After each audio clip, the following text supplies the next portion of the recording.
लागी लगन मत तोड़ना,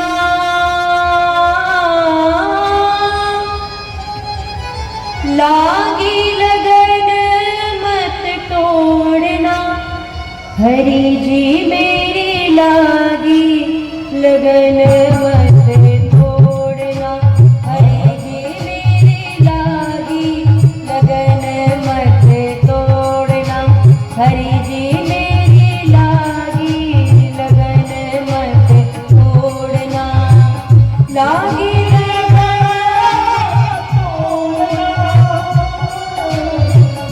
लागी लगन मत तोड़ना, लागी लगन मत तोड़ना, प्रभु जी मेरी लागी लगन मत तोड़ना, प्रभु जी मेरी लागी लगन मत तोड़ना।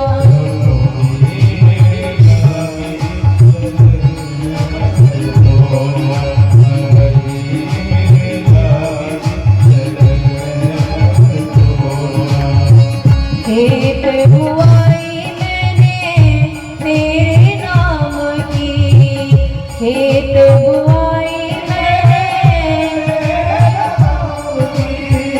खेत बुआई मैंने तेरे नाम की, खेत बुआई मैंने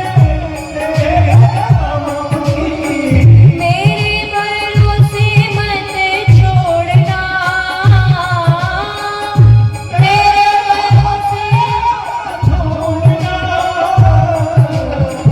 मेरे भरोसे मत छोड़ना,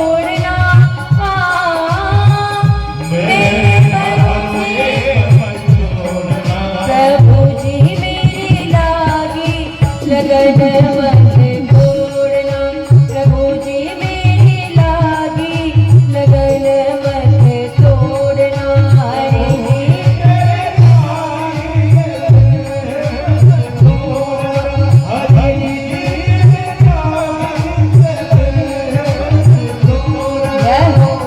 सभी लोग थाली की सेवा करते भाव से।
दासी की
केसर भगवान की, श्री सीताराम सरकार की, हनुमान जी महाराज की, अयोध्यानाथ की, सरयू मैया की, रामलला सरकार की, राम जन्मभूमि की, कृष्ण जन्मभूमि की, काशी विश्वनाथ की, यज्ञ नारायण भगवान की, श्री रामचरितमानस भगवान की, श्री राम जन्म महामहोत्सव की, जय जय श्री सीताराम।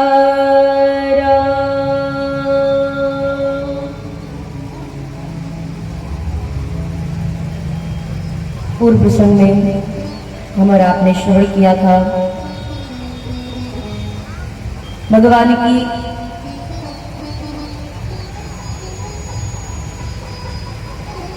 दिव्य कथा को कहते हुए श्री याज्ञवल्क्य जी ने भरद्वाज जी को शिव चरित्र श्रवण कराया।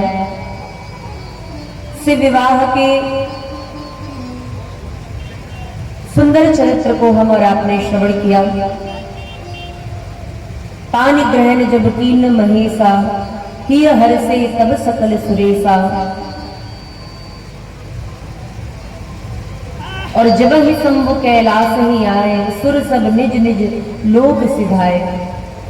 जब श्री शंकर भगवान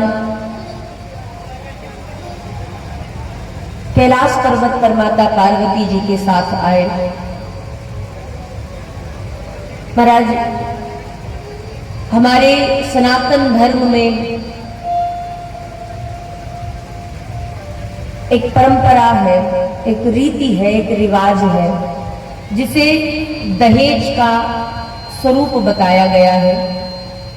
विवाह में कन्यादान के समय दहेज दिया जाता है। दहेज देना कोई गलत नहीं है, लेकिन दहेज मांगना गलत है। दहेज आपने देखा होगा कभी पूजा वगैरह में, आप यहाँ पे भी देखेंगे यज्ञ नारायण भगवान के स्वरूप में। तो जब भगवान को भोग लगाया जाता है तो भोग लगाने के बाद नियम है कि दक्षिणा चढ़ाई जाती है। आरती होती है तो दक्षिणा चढ़ाई जाती है। भगवान का आवाहन किया जाता है तो भी दक्षिणा लेके किया जाता है। और जब भगवान को विसर्जित करते हैं तब भी दक्षिणा साथ होती है। अर्थात कोई भी शुभ कार्य करने में दक्षिणा विशेष है, बिना दक्षिणा के कोई कार्य नहीं है। ऐसे ही जब कोई व्यक्ति किसी वस्तु का दान करता है तो उसमें दक्षिणा रख करके ही दान किया जाता है। दक्षिणा का अर्थ कि हम जो वस्तु दान कर रहे हैं, क्योंकि यज्ञ की जो पत्नी है वो दक्षिणा है। यज्ञ भगवान की पत्नी का नाम दक्षिणा है। तो कोई भी वस्तु दान करते हैं, घर में ब्राह्मण भोज पवाते हैं तो भी हम दक्षिणा देते हैं। ऐसे ही जब कन्या का दान करते हैं तो कन्या के साथ दहेज देते हैं। लेकिन दहेज देना तो सही है, हमारे सनातन धर्म में हम इसका ऐसा नहीं है कि साथ दे रहे हैं। दहेज प्रथा कहीं तक गलत है, लेकिन कब गलत है जब वो एक डिमांड बन जाए। इतने पे शादी करोगे, इतना खर्चा करोगे तब तो विवाह करेंगे, नहीं तो राम राम। तो ये गलत है। जानकी जी को भी दहेज मिला। राम जी के साथ जब विवाह हुआ तो दशरथ जी को राम जी के विवाह पे दहेज मिला। श्री हिमाचल राज जी भी शंकर भगवान के विवाह में दहेज दे रहे हैं।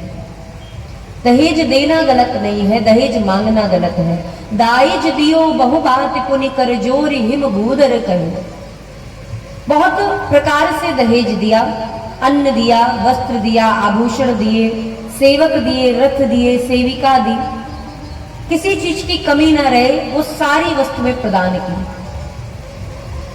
और जब ये समस्त वस्तुएं प्राप्त हो गई, शंकर भगवान ने मना भी नहीं किया कि नहीं नहीं मुझे कुछ नहीं चाहिए। शंकर भगवान ने सोचा कि जो मिल रहा है उसे ले लेना ही बेहतर है। भोलेनाथ ने सब दहेज ले लिया और जो ही द्वार पर आए तो जाचक जो मांगने वाले होते हैं, दो प्रकार के मांगने वाले होते हैं महाराज। एक जो मंदिर के भीतर मांगते हैं भगवान के सामने, और एक जो मंदिर के बाहर मांगते हैं।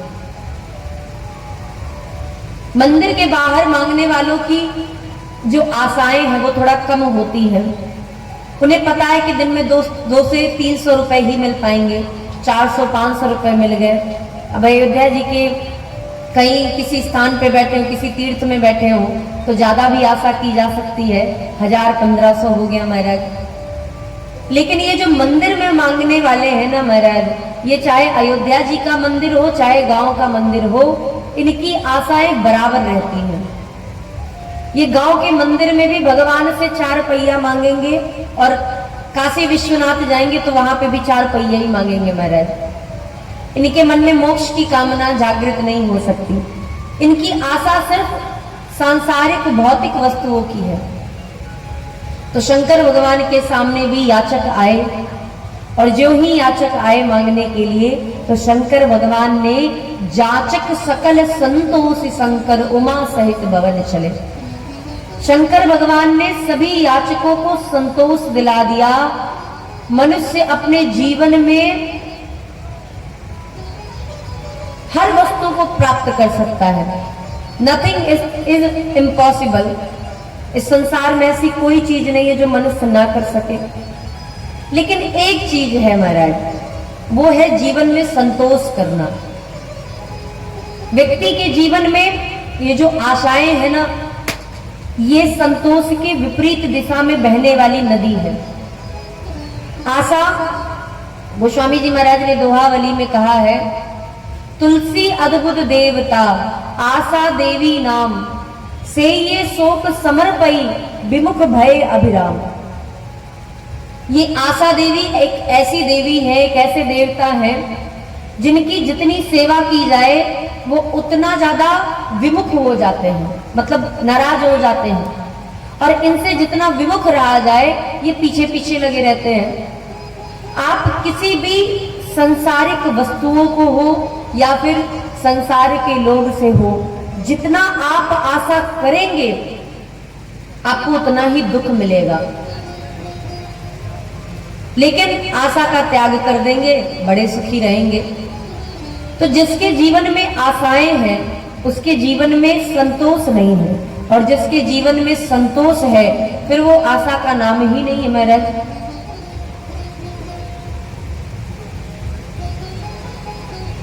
तो शंकर भगवान ने याचकों को संतोष दिलाया।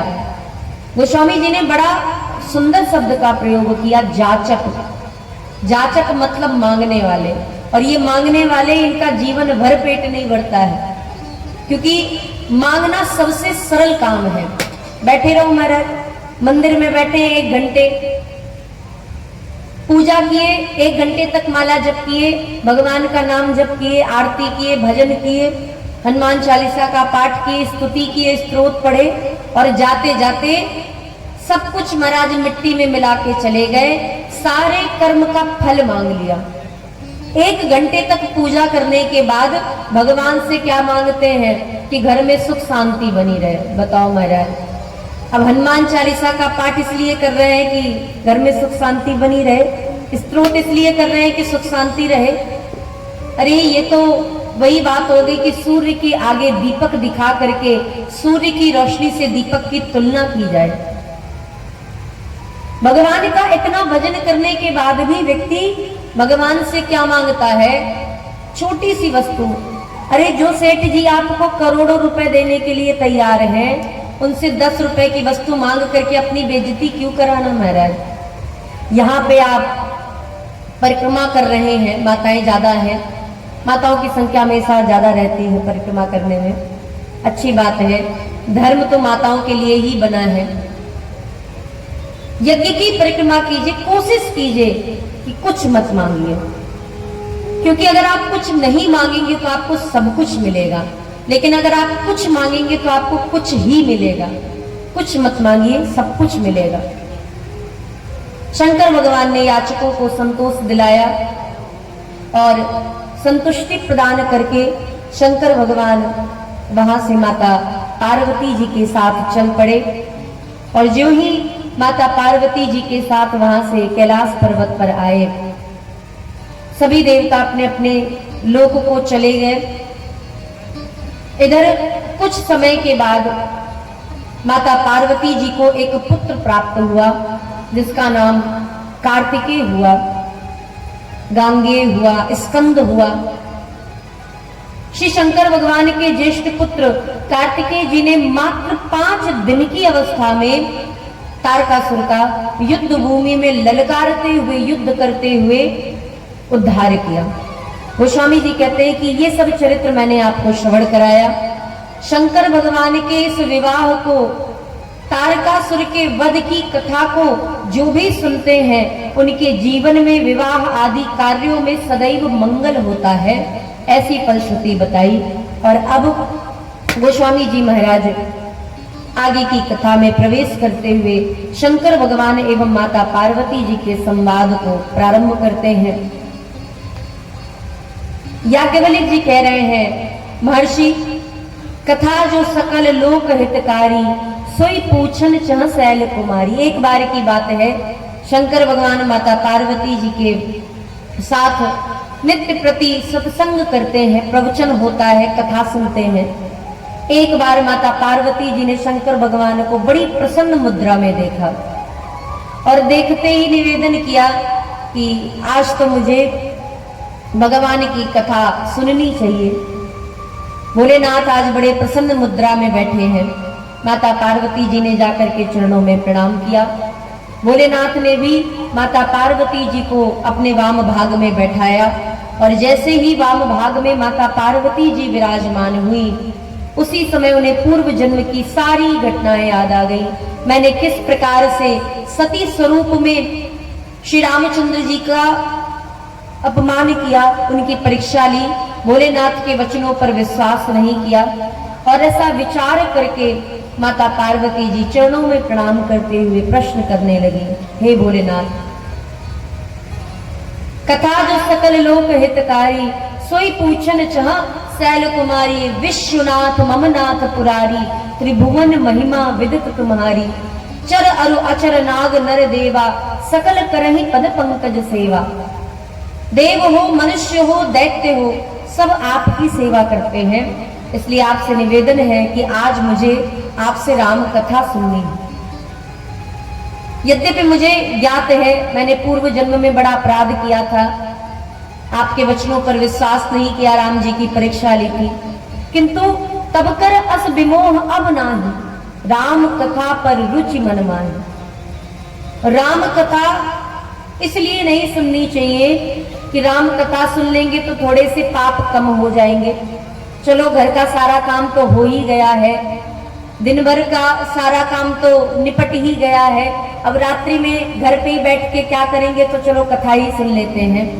इस भाव से कथा नहीं सुननी चाहिए। राम कथा पे रुचि हो महाराज। कथा का समय मायने नहीं रखता है, कथा में प्रेम मायने रखता है। भगवान भोग नहीं देखते हैं, भगवान प्रेम देखते हैं। भगवान धन नहीं देखते हैं, उसका भाव देखते हैं।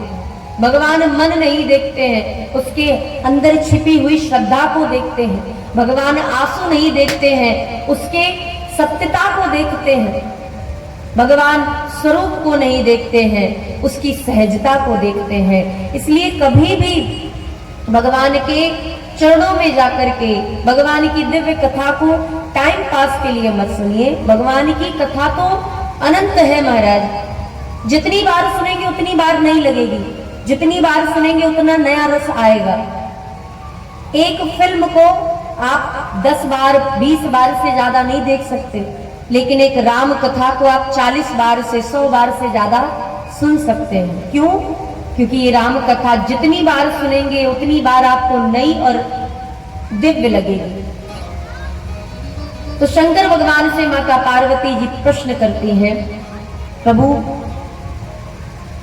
अगर निर्गुण ब्रह्म ही सगुण ब्रह्म है तो वे सगुण साकार में जन्म कैसे लेते हैं?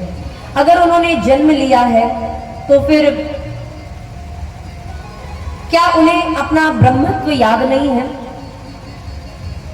वे अजन्मा होने के साथ जन्म कैसे ले सकते हैं? मां के गर्भ में कैसे आ सकते हैं?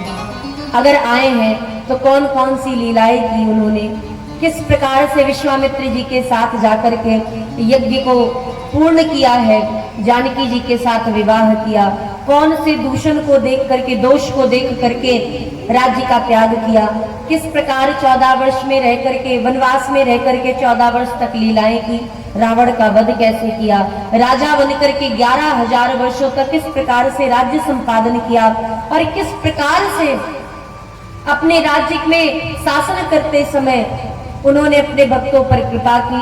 ज्ञान भक्ति वैराग्य की चर्चा कीजिए।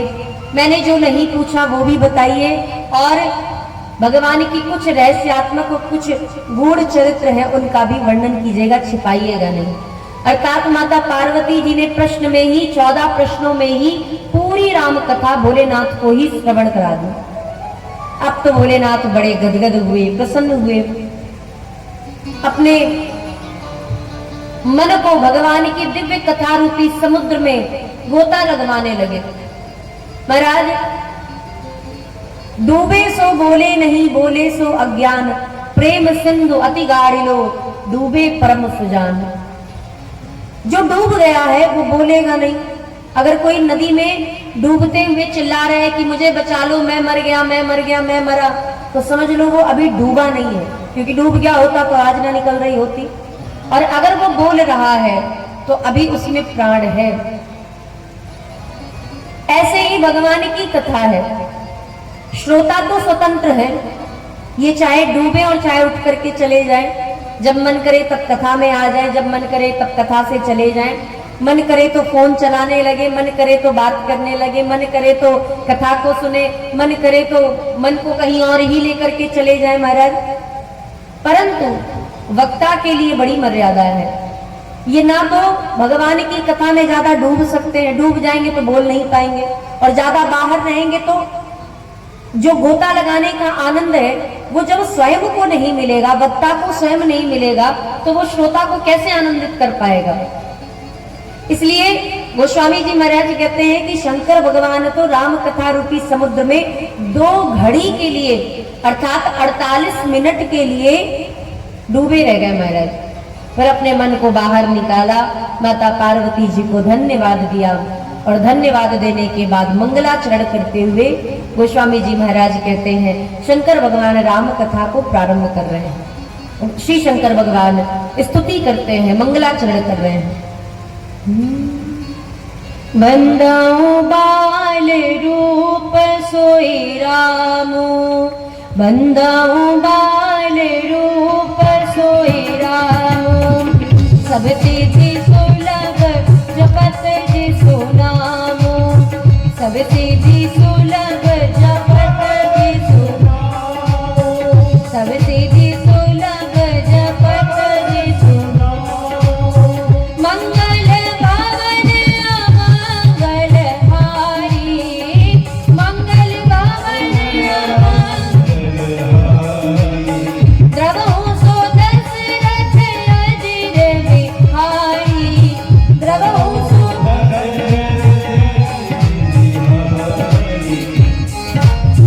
करि प्रणाम राम त्रिपुरारी, करि प्रणाम राम त्रिपुरारी, हरसि सुधा समगिरा उचारी, हरसि सुधा समगिरा उचारी, धन्य धन्य गिरिराज कुमारी, धन्य धन्य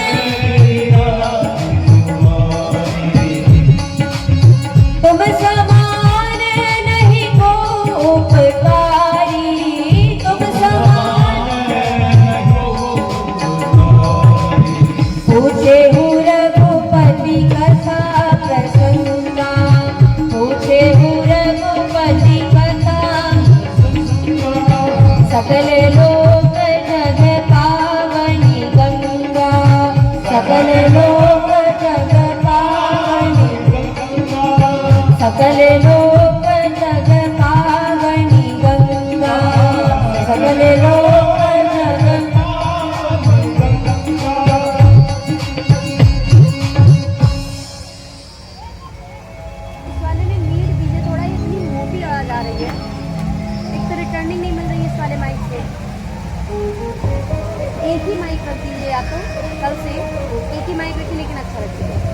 हरिओम।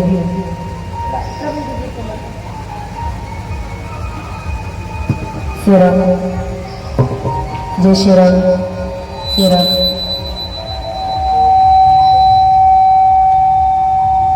श्री राम। बोलिए भक्तवत्सल भगवान की जय हो। शंकर भगवान माता पार्वती जी से निवेदन करते हैं, हे देवी, धन्य धन्य गिरिराज कुमारी, तुम समान नहीं को उपकारी। हे देवी, आप धन्य हैं जिन्होंने भगवान की दिव्य कथा को पूछा और पूछने के बाद आज कथा को श्रवण करने के लिए यहाँ पर उपस्थित भी हैं। इसलिए कथा प्रारंभ होने से पहले श्रोताओं को धन्यवाद दे देना चाहिए। शंकर भगवान ने भी माता पार्वती जी को धन्यवाद दिया। आपने प्रश्न किया कि जो निर्गुण है वो सगुण कैसे बना। तो निर्गुण और सगुण में अंतर नहीं है। पानी और बर्फ में कितना अंतर है? बस एक टेम्परेचर का अंतर है महाराज। एक पानी को आप फ्रिज में रख दीजिए, वही बर्फ बन जाता है, और उसी पानी को उठा करके गैस पर रख दीजिए तो गर्म होकर के भाप बनने लगता है, लेकिन है तो आखिर पानी ही। ऐसे ही निर्गुण ब्रह्म भी सगुण है, लेकिन कैसे है? निर्गुण वो है जो अदृश्य रूप से भी अजन्मा होकर के, अरूप होकर के, निर्गुण निराकार रूप से इस संसार में, इस सृष्टि में, कण कण में, वायु में, सूक्ष्म जीव में भी जो जिसके हृदय में निवास करे वो निर्गुण ब्रह्म है, जिसका कोई रूप नहीं है। तार में करंट होता है लेकिन दिखता नहीं है, लेकिन होता तो है ही महाराज। अब उसे अनुभव कैसे किया जाए कि तार में करंट है? तो महाराज धरती का स्पर्श करते हुए तार को स्पर्श कर लो, आनंद आ जाएगा, पता चल जाएगा कि करंट है। ऐसे ही भगवान भी है, परंतु कैसे पता चलेगा? तो प्रेम ते प्रकट हो ही मैं जाना। महाराज जैसे तार में करंट है, इसको जानने के लिए अर्थिंग की आवश्यकता होती है, वैसे ही संसार में निर्गुण ब्रह्म है, इसको जानने के लिए प्रेम की आवश्यकता होती है। लकड़ी में अग्नि है, अब अग्नि तो हर लकड़ी में है, लेकिन आज आपने देखा होगा अग्नि मंथन हुआ यज्ञशाला में, तो अग्नि मंथन के लिए माचिस तो लगी नहीं, लकड़ी को घिस करके ही, अग्नि को ही घिस करके, मंथन करके ही अग्नि को प्रकट किया गया लकड़ी से। ऐसे ही जब हृदय से और बुद्धि से, इन दोनों से घर्षण होकर के प्रेम प्रकट होता है, और उस प्रेम के घर्षण से ब्रह्म प्रकट हो जाते, बस इतना अंतर है महाराज। तो निर्गुण वही है, पर सगुण बनने में उसे थोड़ा सा प्रयास चाहिए, प्रेम चाहिए, अर्थिंग चाहिए महाराज, उसे टेम्परेचर चाहिए। उसे या तो अग्नि में उस पानी को चढ़ा दो, या तो फिर महाराज फ्रिज में रख दो। अब हमारे यहाँ ये भ्रांति भी बहुत है कि हमारे यहाँ 33 करोड़ देवता हैं, साथ ही साथ भगवान विष्णु अलग है, ब्रह्मा जी अलग है, शंकर भगवान अलग है, देवी जी अलग है। देवियों में भी अनेकानेक देवियां हैं महाराज, उनमें भी 64 योगिनियां हैं महाराज। तो इतने स्वरूप है, फिर ग्राम देवता अलग, ग्राम देवी अलग, घर में निवास करने वाली सिद्धि की देवी अलग, हर प्रकार की देवियां भी अलग अलग हैं। तो इतना महाराज ये स्वरूप क्यों बदला है? एक ही ब्रह्म, एक ही देवता क्यों नहीं है? आप देखेंगे दूसरे पंथ में एक ही देवता होते हैं, कुछ तो दिखते हैं, कुछ तो दिखाई भी नहीं पड़ते महाराज। लेकिन हमारे यहाँ तो भगवान का स्वरूप भी बड़ा सुंदर है, दिव्य है। तो इतने स्वरूप क्यों हैं? अब देखो महाराज, किसी को चोट लग जाए और डॉक्टर कह दे कि भैया चोट लगी है, अंदरूनी चोट है, इसमें ऐसा करो कि पानी की ठंडी बर्फ से, पानी की ठंडी भाप से इस चोट पर उस पानी को रख दो, अर्थात बर्फ को रख दो, ठीक हो जाएगा। कुछ चोट में बर्फ रखी जाती है और कुछ चोट में गर्म पानी रखा जाता है। महाराज किसी को बुखार चढ़ा हो और गर्म पानी की जगह उसे ठंडा पानी पिला दिया जाए, तो वो बचेगा कि ठाकुर जी के द्वार पहुंच जाएगा? अलग स्वरूप है, ठंडे पानी का अलग स्वरूप है, गर्म पानी का अलग स्वरूप है, और ठंडे पानी का अलग प्रयोग है, उसका अलग उपयोग है, वैसे ही गर्म पानी का अलग उपयोग है। पुत्र चाहिए तो महाराज शंकर भगवान माता पार्वती जी की प्रार्थना करो, विवाह ना हो रहा हो तो पार्वती जी की पूजा करो, घर में सुख शांति चाहिए तो गणेश जी से वंदना प्रार्थना करो, कुछ नहीं चाहिए तो भगवान विष्णु की स्तुति करो, सब कुछ चाहिए तो भगवान यज्ञ नारायण भगवान की परिक्रमा करो, अनेकानेक प्रकार से सुंदरता चाहिए तो गंधर्वों की, महाराज विद्या चाहिए तो माता सरस्वती जी की, बुद्धि चाहिए तो ब्रह्मा जी की, भगवान गणेश जी की। ऐसे जो वस्तु आपको चाहिए अलग अलग विभाग भगवान ने बना रखे हैं। एक ही देवता को क्यों परेशान करना महाराज? भगवान विष्णु के पास ही सारी समस्या लेके चले जा रहे हैं। अरे कभी कभी एक जो स्पेशलिस्ट होते हैं ना महाराज, उस डॉक्टर की भी आवश्यकता होती है। एक डॉक्टर तो वो होते हैं जो शरीर के सारे रोगों की दवा रखते हैं, लेकिन एक डॉक्टर होते हैं जो सिर्फ दांत ही देखते हैं, एक डॉक्टर होते हैं जो सिर्फ आंख ही देखते हैं। अब आप जो डॉक्टर सारे शरीर के अंगों के दर्द की दवा दे रहे हैं, उनके पास आंख तो दिखाएंगे नहीं कि दांत लेकर के चले गए, दांत में बड़ा दर्द है, पता चले महाराज दवा ऐसी दे दे कि दांत में और दर्द बढ़ जाए, या फिर दांत ही निकालने के लिए बोल दे। तो एक स्पेशलिस्ट होते हैं किसी एक शरीर के अंग के, उसके अलग अलग विभाग के। आंखों में भी अनेकानेक जो पीएचडी कर रहे हैं उसमें भी अनेकानेक डॉक्टर हैं। ऐसे ही देवता भी अलग अलग है, सब देवता अपने अपने विभाग के स्पेशलिस्ट हैं महाराज। हाँ, पर जो एक होते हैं ना महाराज की सारे लोगों के ज्ञाता होते हैं डॉक्टर, जो आपको गांव में मिल जाएंगे वैद्य जी। शरीर का कोई भी अंग दर्द कर रहा हो तो उनके पास सारी दवा है। ऐसे ही हमारे भगवान विष्णु जी हैं, ऐसे ही हमारे भगवान राम जी हैं, ऐसे ही हमारे भगवान श्री कृष्ण जी हैं। इनके पास कोई भी रोग लेकर के चले जाओ महाराज, इनके पास सारे रोगों की दवा है। ऐसा नहीं कि ये किसी चीज के स्पेशलिस्ट नहीं है, परंतु इनके पास अन्य रोगों की भी दवा है। अर्थात भगवान के इतने जो स्वरूप हैं, ये स्वरूप इसलिए है कि जब आपका मन करे, जो चीज आपको कमी लगे, उसके लिए उन देवता को मनाइए। आपको भक्ति चाहिए, शंकर भगवान का रुद्राभिषेक करा लीजिए। रुद्राभिषेक में भी कई प्रकार के रुद्राभिषेक होते हैं। दूध का होता है, गन्ने के रस का होता है, शहद का होता है, दही का होता है, जल का होता है, गंगा जल का होता है। तो रुद्राभिषेक में भी एक जिस चीज के लिए आप करना चाहते हैं, जिस वस्तु की मांग करना चाहते हैं, उसके लिए आप एक विशेष रूप से पूजा करवा सकते हैं। भगवान की भक्ति चाहिए या सब कुछ चाहिए तो सारी चीजों से रुद्राभिषेक करवाइए, पंचामृत से करवाइए, पंचगव्य से करवाइए महाराज, सुंदर सुंदर कुमकुम रोली से करवाइए, शहद इत्यादि मिठाई वगैरह से करवाइए। तो ये स्वरूप है भगवान के। शंकर भगवान कहते हैं, देवी हमने जो निर्गुण, आपने जो प्रश्न किया निर्गुण और सगुण के के बीच में अंतर क्या है, तो ज्यादा अंतर नहीं है, बस प्रेम ते प्रकट हुई मैं जाना। भक्त चाहता है कि मुझे राम जी के रूप में 2 हाथ वाले, 2 पैर वाले, साधारण मनुष्यों की भांति साधारण जीवन जीने वाले भगवान मिल जाए, तो भगवान राम जी के रूप में आ जाते हैं। फिर भक्त को लगता है नहीं, थोड़ी सी तो चंचलता होनी ही चाहिए, भगवान कृष्ण के रूप में आ जाते हैं। फिर सोचते हैं कि महाराज भोले भाले मिल जाए तो भगवान शंकर जी के रूप में आ जाते हैं। ये अनेकानेक स्वरूप है भगवान का, जो जिस स्वरूप में बुलाना चाहता है भगवान उसी स्वरूप में उसके हृदय में और उसके भवन में प्रकट हो जाते हैं।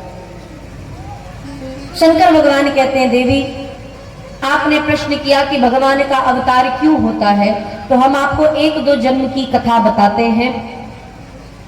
1-2 जन्मों की कथा, जिसमें एक जन्म की कथा है। वैसे तो भगवान के अनेकानेक कारण होते हैं जन्म के। यदा यदा ही धर्मस्य ग्लानिर्भवति भारत, जब जब होई धर्म के हानि, बाढ़ई असुर अधम अभिमानी, करही अनीति जाई नहीं बरनी, सीधे विप्रधेनु सुर धरनी। तो ये जो अनेकानेक भगवान के जन्म के कारण है, इसमें से जब जब होई धर्म के हानि, एक तो यही कारण है धर्म की हानि होना। सीधे ही विप्रधेनु सुर धरनी, विप्र अर्थात ब्राह्मण, सुर अर्थात देवता, धरनी अर्थात पृथ्वी और गौ माता। ये 4 कारण अलग से हो गए। धर्म की हानि ये 5वां कारण। हे देवी एक बार की हम आपको बात बताते हैं, एक कल्प की बात बताते हैं।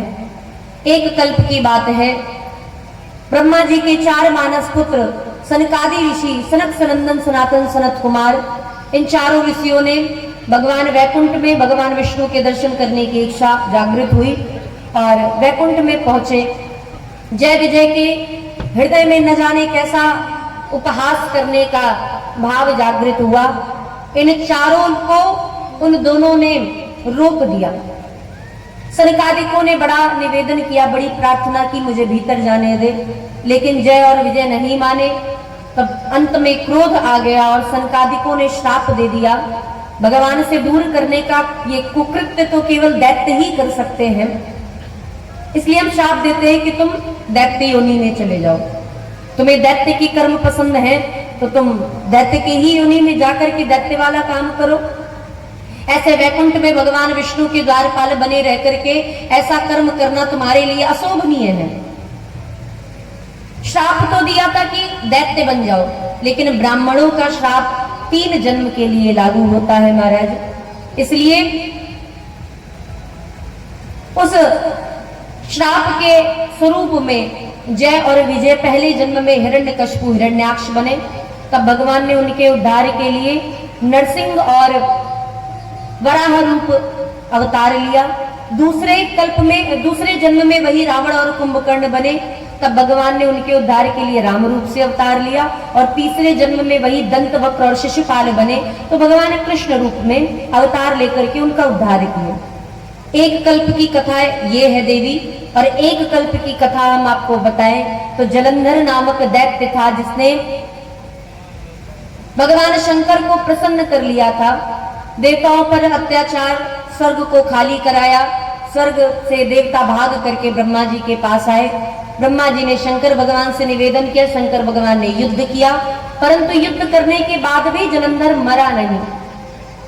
तब देवताओं ने कारण पता किया तो पता चला कि जलंधर की जो पत्नी है वृंदा, उसके पातिव्रत धर्म के कारण जलंधर को मारा नहीं जा सकता। भगवान विष्णु ने छल से जलंधर का रूप बनाया और दूसरे पुरुष में पति का भाव आया। इतना सोचते ही कि अरे मेरे पति आ गए हैं, मेरे स्वामी आ गए हैं, ऐसा सोचते ही महाराज वृंदा का पातिव्रत धर्म नष्ट हो गया। उत्तम पातिव्रत धर्म वही है कि जिस स्त्री को अपने पति के अलावा इस संसार में कोई भी दूसरा पुरुष न दिखाई पड़े। लेकिन भगवान विष्णु के स्वरूप में जलंधर का रूप मान करके वृंदा का जब पातिव्रत धर्म नष्ट हुआ, देवताओं ने सारा किया, शंकर भगवान ने जलंधर का वध किया। वृंदा को क्रोध आ गया और वृंदा ने श्राप दे दिया कि तुमने पाषाण की भांति कर्म किए, कार्य किए, इसलिए हम श्राप देते हैं कि आप पाषाण हो जाओ, पत्थर हो जाओ। दूसरा श्राप दिया, मेरे पति से मुझे दूर किया, आपको भी मनुष्य रूप में पत्नी वियोग सहन करना होगा। लक्ष्मी जी को भी क्रोध आ गया। लक्ष्मी जी भी चुप बैठने वाली नहीं थी, उन्होंने भी 2 ही श्राप दे दिए कि तुम्हें अपने पति पर बड़ा अभिमान है, हम श्राप देते हैं वही पति फिर से दैत्य योनि में जन्म लेगा और तुम लकड़ी बन जाओगी। तुम भी, मेरे पति को तुमने श्राप दिया था जड़ होने का, तो तुम भी जड़ ही बनोगी। और जिस स्थान पे वृंदा का वन हुआ वही स्थान वृंदावन कहलाया। बोलिए वृंदावन धाम की। वृंदा मतलब तुलसी। लक्ष्मी जी के श्राप के अनुसार वृंदा तुलसी के रूप में आई और भगवान विष्णु शालिग्राम भगवान के रूप में आए। तब से नियम हुआ कि शालिग्राम भगवान के ऊपर तुलसी जब तक नहीं चढ़ाई जाएगी भगवान प्रसन्न नहीं होंगे। और अगर किसी ने शालिग्राम से तुलसी को विलग किया, दूर किया, तो उसे पत्नी अथवा पति का वियोग सहन करना होगा। तो श्राप मिला था दैत्य होने का, इसलिए वही जलंधर अगले जन्म में रावण के रूप में प्रकट हुआ और भगवान विष्णु राम के रूप में प्रकट होकर के उसका उद्धार करते हैं। हे देवी, एक बार की ये कथा हो गई। और तीसरे कल्प की कथा हम आपको बताएं तो तीसरे कल्प की कथा में आपके जो गुरुदेव भगवान है ना, श्री नारद जी महाराज, उन्होंने भगवान विष्णु को श्राप दिया था, जिसके कारण भगवान को मनुष्य रूप से अवतार लेना पड़ा। पार्वती जी अब तक तो चुप थी महाराज, लेकिन जैसे ही अपने गुरुदेव भगवान के द्वारा दिए गए श्राप की बात को सुना, तुरंत माता पार्वती जी भोलेनाथ से बोल पड़ी कि हे प्रभु, नारद श्राप दिन एक बारा, कल्प एक तही लगी अवतारा, गिरिजा चकित भई सुनि बानी, नारद विष्णु भगत पुनि ज्ञानी, कारण कवन श्राप मुनि दीन्हा, का अपराध रमापति कीन्हा। मेरे गुरुदेव भगवान ने श्राप दिया, ये बात मैं मान सकती हूं, लेकिन मेरे गुरुदेव भगवान ने श्राप दिया तो ऐसा विष्णु भगवान ने कौन सा अपराध किया था जिसके कारण मेरे गुरुदेव भगवान को श्राप देना पड़ा। यह प्रसंग मोहि कहु पुरारी, मुनि मन मोह आचरज भारी। बोलिए भक्तवत्सल भगवान की। तो शंकर भगवान माता पार्वती जी को उस पूरे चरित्र को विस्तार पूर्वक बताते हैं। हे देवी, अब आपने प्रश्न किया है तो हम आपको ये चरित्र विस्तार से बताते हैं, लेकिन एक बात का विशेष ध्यान दीजिएगा कि ना तो यहाँ पे कोई ज्ञानी है ना कोई मूर्ख है। यहाँ तो भगवान जिसको जब जैसा बनाना चाहते हैं वो तब वैसा ही बन जाता है। एक बार की बात है, श्री नारद जी महाराज हरिद्वार की पावन भूमि पर भगवान का नाम जप करते हुए एक स्थान पर पहुंचे जहां गंगा जी बह रही थी। आनंद नामक तट था और उस सुंदर से तट पर एक सुंदर सा आश्रम था, बड़ा रमणीय वह स्थान। नारद जी का मन लग गया और नारद जी ने सोचा कि क्यों ना थोड़ी देर बैठ करके भगवान का भजन कर लिया जाए। और ऐसा विचार करते नारद जी बैठ करके भगवान का नाम जप करने लगे। नाम जप करते करते करते करते नारद जी को जो श्राप लगा था उस श्राप की गति बाधित हो गई महाराज। 2 घड़ी से ज्यादा नारद जी कहीं टिक नहीं सकते, रह नहीं सकते, परंतु ऐसा श्राप मिला भी तो महाराज नारद जी को वो श्राप भगवान के नाम जप के कारण उस श्राप की गति बाधित हुई और नारद जी समाधि में बैठ गए। 2 प्रकार की समाधि होती है, एक जिसमें शरीर की समस्त इंद्रियां अंतर्मुखी होकर के सारी इंद्रियां भगवान के चरणों में लग जाती हैं, उसमें शरीर नहीं हिलता है, सिर्फ सांसें चल रही होती हैं। संसार में भूकंप भी आ जाए, महाराज बड़े से बड़े गंधर्व गायन भी करने लगे, कामदेव नृत्य भी करने लग जाए, तो भी तपस्या में बैठे, समाधि में बैठे उस ऋषि को, उस महात्मा को, उस मनुष्य को संसार की गतिविधियों का कुछ पता नहीं चलेगा। उसकी सारी इंद्रियां अंतर्मुखी हो जाती हैं। और दूसरी समाधि होती है जिसमें शरीर की समस्त इंद्रियां अंतर्मुखी हो जाती हैं, लेकिन फिर भी आंखें चल रही हैं, वो अपनी दृष्टि से चारों तरफ देख रहे हैं, कानों से सब कुछ सुनाई पड़ रहा है, शरीर भी हिल रहा है, परंतु मन जो है और जो बुद्धि है ये दोनों ही भगवान के चरणों में लग गए हैं। इसलिए संसार को देखते हुए भी क्या हो रहा है ये समझ में नहीं आ रहा। तो शंकर भगवान जिस समाधि में जाते हैं वो वह समाधि है जिसमें शंकर भगवान एक स्वरूप में स्तब्ध होकर के समाधिस्थ हो जाते हैं। और नारद जी की ऐसी समाधि है कि जिसमें आंखें तो चल रही है महाराज, इधर उधर देख तो रहे हैं, लेकिन सामने आखिर हो क्या रहा है उन्हें भान नहीं। तो नारद जी बैठ करके भगवान का भजन करने लगे। इंद्र की जो कुर्सी थी महाराज वो कांप गई।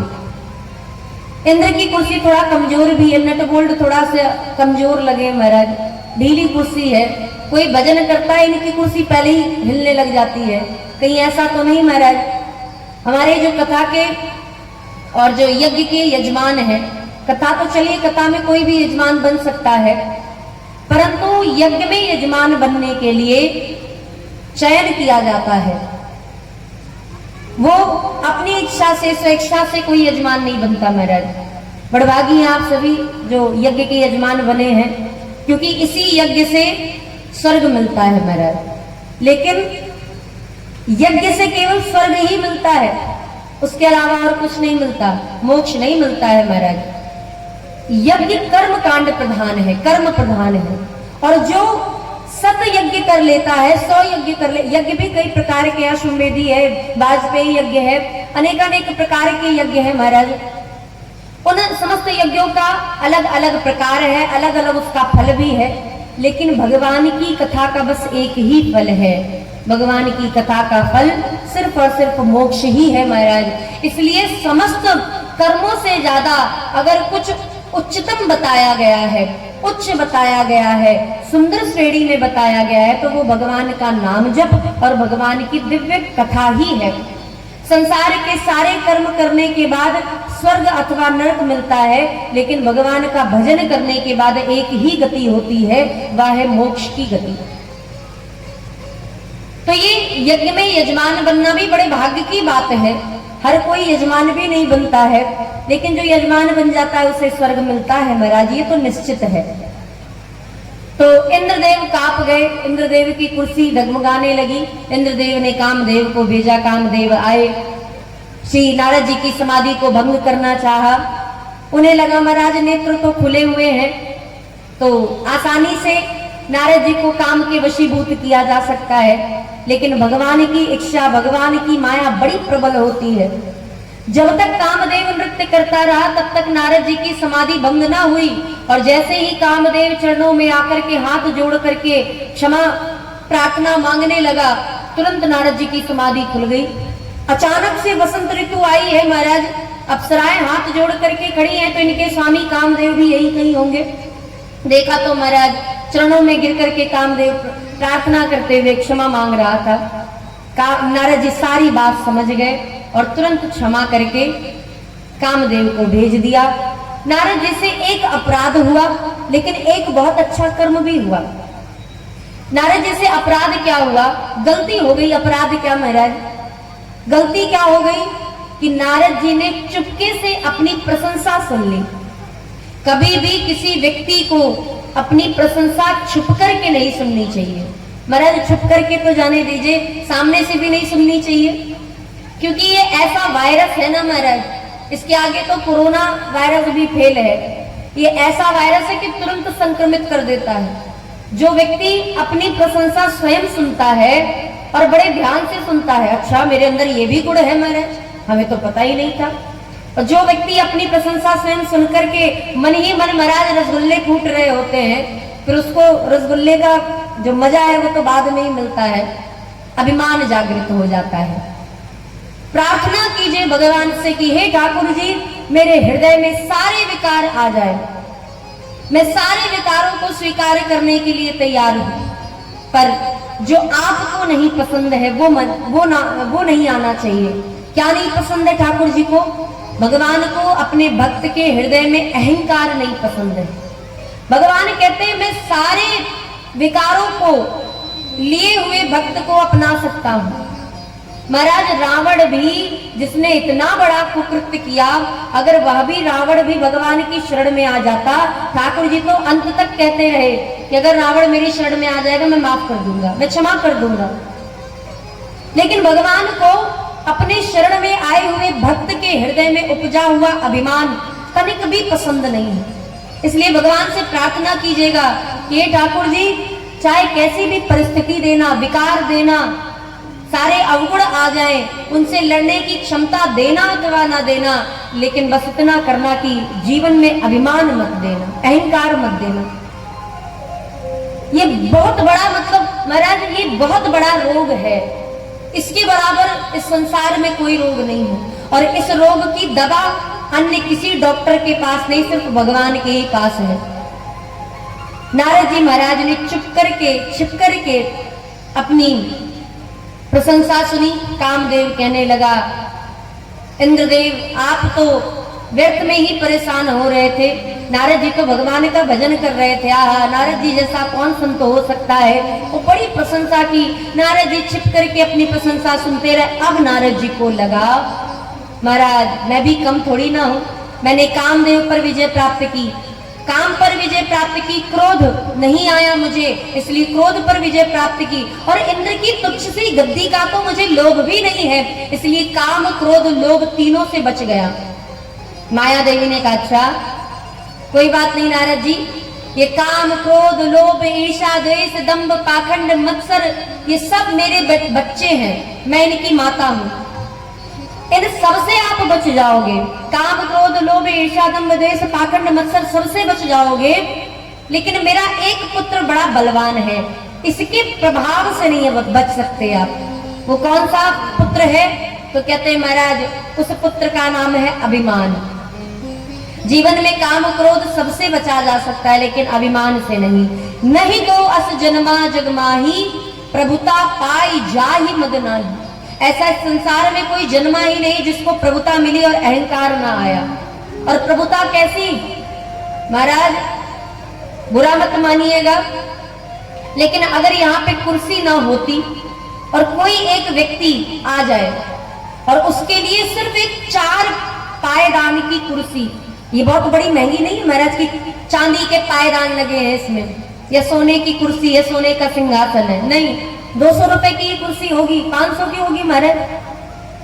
अगर इस पूरी कथा पंडाल में एक भी कुर्सी ना हो और एक कोई व्यक्ति आ जाए और उसके लिए अगर कोई व्यक्ति कुर्सी ला करके उसे स्थान दे दे, उस व्यक्ति को उतने में अहंकार आ जाता है। क्या महाराज, सब तो जमीन में बैठे, मेरे लिए स्पेशल से कुर्सी लाई गई। अब बताइए, ये भाव है।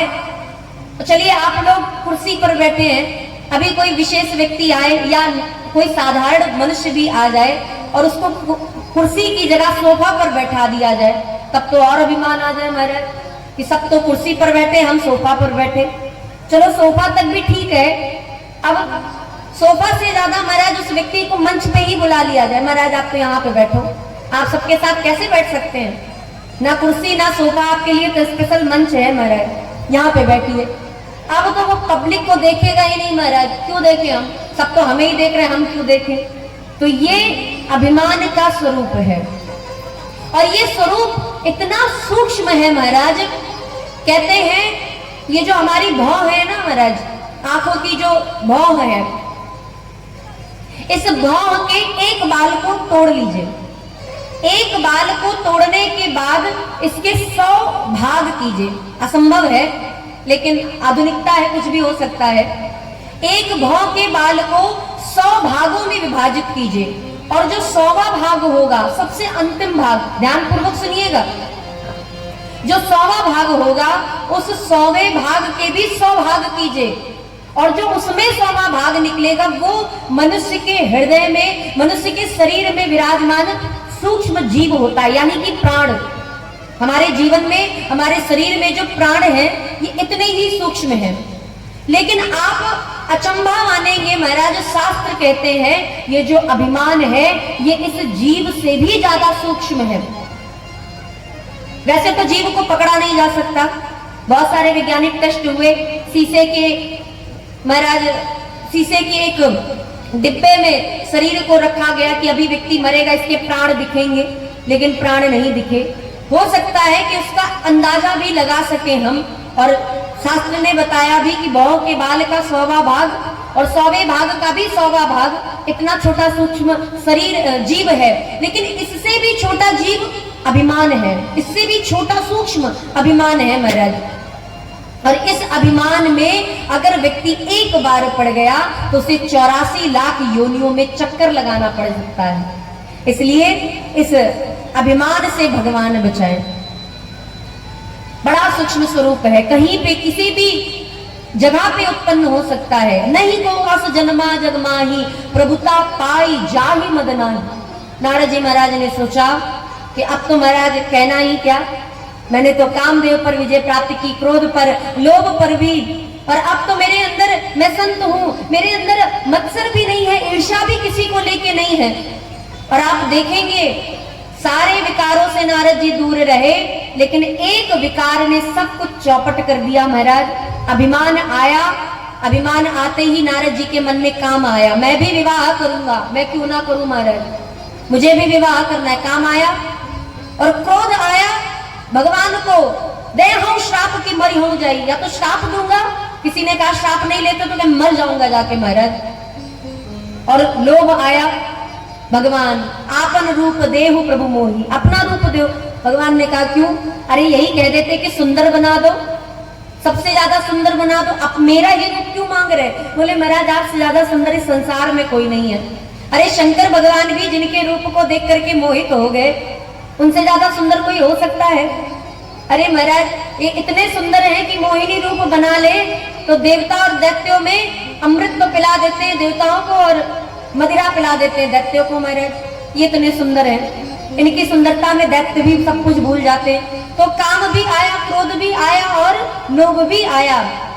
महाराज ईर्ष्या हो गई कि मुझे तो एक के साथ विवाह नहीं करने दिया और अपना दो दो के साथ खड़े हैं, एक तरफ लक्ष्मी जी एक तरफ विश्व मोहिनी। अब बताओ, एक अभिमान ने सारे विकारों को नारद जी के हृदय में भर दिया।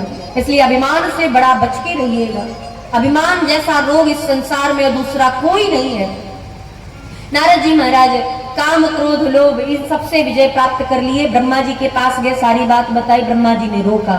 शंकर भगवान के पास आए, सारा आज तक तो रामचरित सुनाते थे, आज राम की जगह उल्टा सुनाया, मार चरित शंकर ही सुनाए।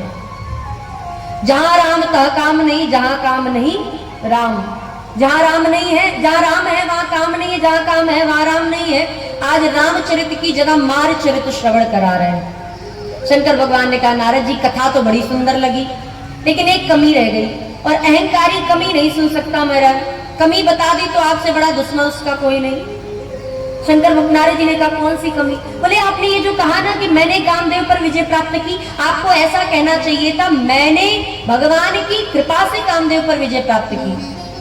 नारद जी ने कहा ठीक है महाराज सुधार कर लेंगे।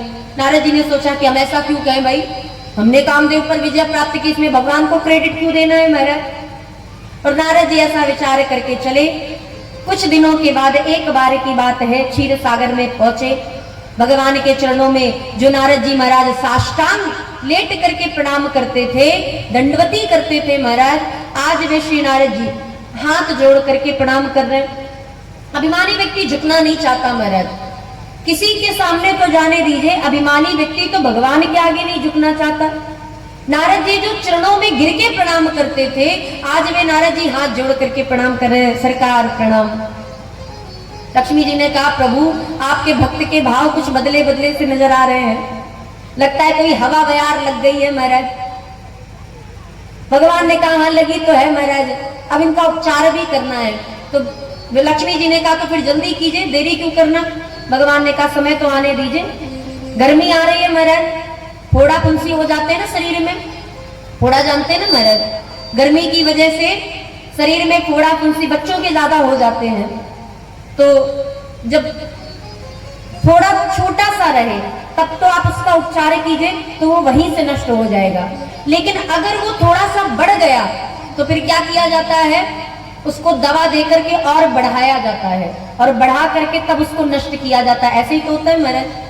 तो अब नारद जी के अंदर अभिमान आया, तो नारद जी को देख करके शंकर भगवान ने दवा दे दी कि देखो महाराज ये दवा खा लोगे तो आपको अहंकार रूपी फोड़ा बढ़ेगा नहीं, वहीं से समाप्त हो जाएगा।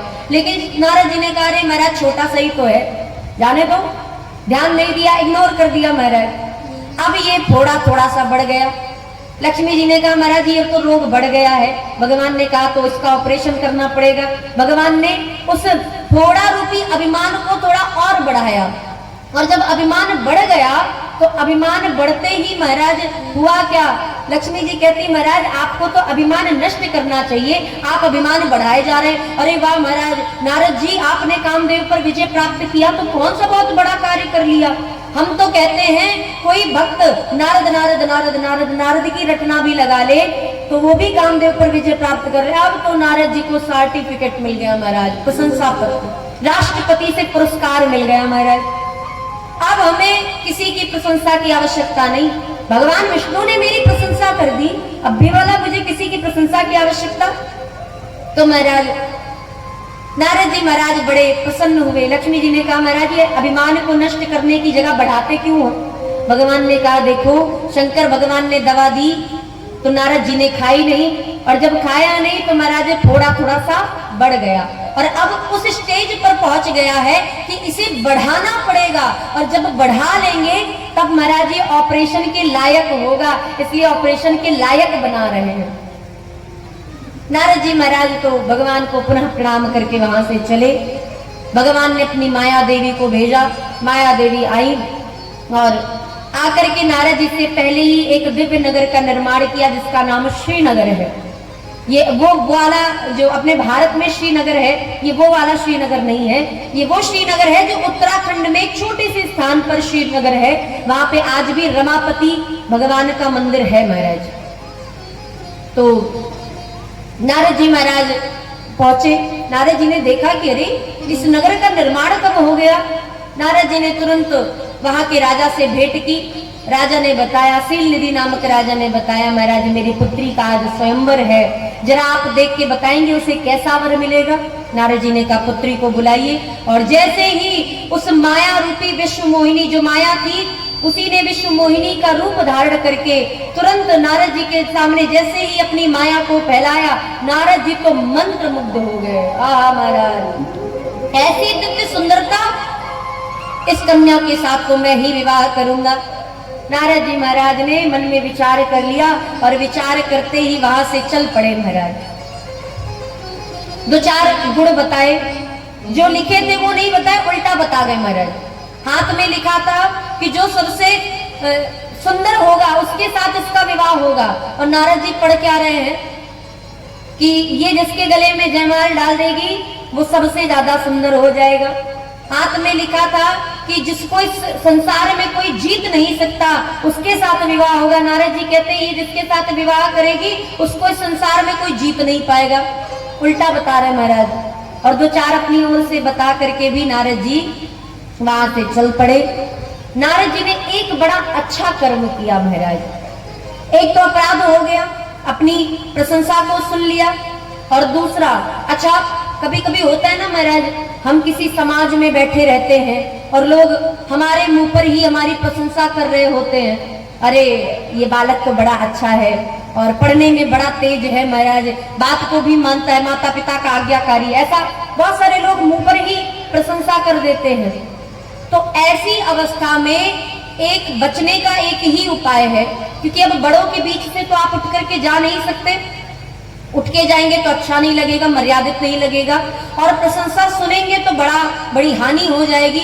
इसलिए एक उपाय किया जा सकता है कि जब भी हमारी प्रशंसा हो तो ऐसे व्यक्तियों के सामने, ऐसे लोगों के बड़े जो बूढ़े बुजुर्ग लोग हैं उनके सामने सिर झुका के बैठा जाए महाराज। अगर आप सिर झुका के बैठेंगे तो फिर आपके हृदय में कभी भी अहंकार प्रवेश नहीं करेगा। यह सबसे सरल उपाय है।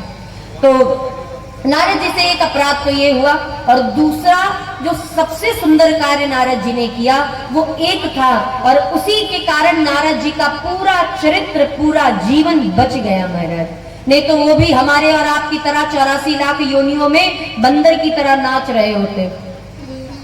संसार में मनुष्यों को महाराज, पुरुषों को, खासकर पुरुषों को, जो पुरुष गृहस्थ आश्रम में चले जाते हैं और भगवान को भूल जाते हैं, उन्हें गोस्वामी जी ने बंदर बताया है। देखो दो प्रकार के बंदर होते हैं, एक तो पालतू होते हैं और एक होते हैं जंगली, जो जंगल में बिना स्वामी के हैं, और एक स्वामी के हैं। जंगल में रहने वाले, वैसे तो स्वामी का होना बड़ा आवश्यक है, बिना नाथ के अगर कोई जानवर होगा महाराज तो उसका हो सकता है उसकी हानि हो जाए। ऐसे ही मनुष्य के जीवन में अगर कोई स्वामी ना हो, कोई गुरु ना हो, माता पिता ना हो, पति ना हो, भाई ना हो, तो वह भी महाराज नष्ट हो जाता है। लेकिन बंदर के लिए इसका विपरीत है। अगर बंदर का कोई स्वामी होगा तो बंदर को इशारे पर नाचना पड़ेगा। बंदर को महाराज फ्रॉक पहना करके अच्छा बंदर का नाच करवाते हैं। बंदर ढोलक भी बजा रहा है, साइकिल पे भी चढ़ रहा है, और महाराज सुंदर सा डमरू भी बजा रहा है। तो बंदर का स्वामी हो जाएगा तो उसे नाचना पड़ेगा दूसरे के इशारे पर, मदारी के इशारे पर। लेकिन जो बंदर स्वतंत्र होगा उसे कभी नाचना नहीं पड़ेगा। जो इस संसार के पुरुष हैं, जो गृहस्थ में रहकर के भगवान को भूल चुके हैं, वो स्त्रियों के इशारों पर कैसे नाच रहे हैं, जैसे मदारी के इशारे पर बंदर नाच रहा है। लेकिन जिनके जीवन में भगवान रूपी स्वामी आ चुके हैं, जो भगवान के बंदर बन चुके हैं, जो उस त्रैलोक के स्वामी के बंदर बन चुके हैं, वो स्वतंत्र होकर के नाच रहे, कभी इस डाल पे, कभी इस डाल पे, और महाराज खाने के लिए स्वतंत्र है, रहने के लिए स्वतंत्र है। तो भगवान से नारद जी ने बाद में पूछा कि प्रभु अरे बंदर बनाना ही था तो लाल मुंह वाला बंदर बना देते, काले मुंह वाला ही बंदर क्यों बनाया, या बंदर ही क्यों बनाया, बंदर ना बनाते कुछ और भी तो बहुत सारे उपाय थे। भगवान ने कहा कि अगर आप विवाह करते तो बंदर ही बनते, इसलिए मैंने स्त्री का बंदर बनाने की जगह, माया का बंदर बनाने की जगह मैंने आपको अपना बंदर बना लिया, इसीलिए मैंने आपको बंदर ही बनाया महाराज। नाचे ये मरकट की नाई, मरकट अर्थात बंदर की तरह इस संसार में पुरुष बिना भगवान के अपनी स्त्रियों के इशारे पर नाच रहे हैं, जो भगवान का सहारा नहीं लेते, जो भगवान का भजन नहीं करते। तो नारद जी महाराज इधर महाराज गोस्वामी जी महाराज कहते हैं कि नारद जी ने एक बड़ा सुंदर कार्य किया, उन्होंने भगवान से प्रार्थना की। नारद जी के मन में इच्छा जागृत हुई कि मुझे उस कन्या से विवाह करना है। तो कन्या से विवाह करने के लिए प्रार्थना भी किससे कर रहे हैं, भगवान से कर रहे हैं। अर्थात मांगना बुरा नहीं है, लेकिन मांगना तब बुरा है जब संसार वालों से मांगा जाए।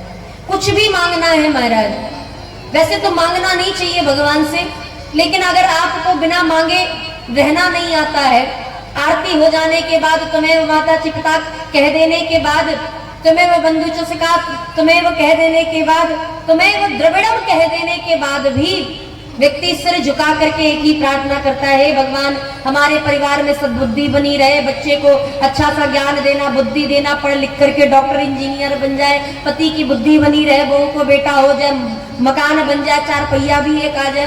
ये सारी चीजें जब व्यक्ति मांग लेता है, वैसे तो मांगना नहीं चाहिए, लेकिन अगर आप मांग भी रहे हैं तो सिर्फ भगवान से ही मांगिएगा और एक ही भगवान से मांगिएगा महाराज। ये नहीं कि दुर्गा जी के मंदिर में जा रहे वहां पे भी मांग रहे हैं, राम जी के मंदिर में जा रहे वहां पे भी मांगे ले रहे हैं, वृंदावन चले गए राधा जी से भी मांग रहे हैं, वृंदावन आ गए बरसाना गए तो राधा रानी से मांग रहे हैं, वृंदावन आए तो बिहारी जी से मांग रहे हैं, अयोध्या जी गए राम जी से मांग रहे हैं, जगन्नाथपुरी गए तो जगन्नाथ भगवान से मांग रहे हैं, द्वारिका जी गए तो द्वारिकाधीश से मांग रहे हैं। नहीं, एक स्थान, एक ठाकुर जी, एक भगवान, उन्हीं से मांगिए, उन्हीं से सब कहिए। और जितने मंदिरों में जाइए दो काम कीजिए, एक तो धन्यवाद दीजिए, भगवान बहुत बहुत धन्यवाद आपने मुझे वृंदावन बुलाया, बहुत बहुत धन्यवाद आपने मुझे गोवर्धन की परिक्रमा करने का अवसर दिया, बहुत बहुत धन्यवाद आपने अयोध्या जी की पंचकोसी परिक्रमा करने का अवसर दिया। जिस स्थान पे जाइए वहां के देवता को धन्यवाद दीजिए। पर एक ही, अगर मांगने की ज्यादा इच्छा जागृत हो रही है तो बस एक ही वस्तु मांगिए, हे प्रभु मुझे भगवान की भक्ति प्रदान कर दीजिए, इतना मांगिए महाराज। गोस्वामी जी महाराज कहते हैं और नारद जी भगवान से प्रार्थना कर रहे हैं, जय विधिनाथ होई हित मोरा, जय विधिनाथ होई हित मोरा,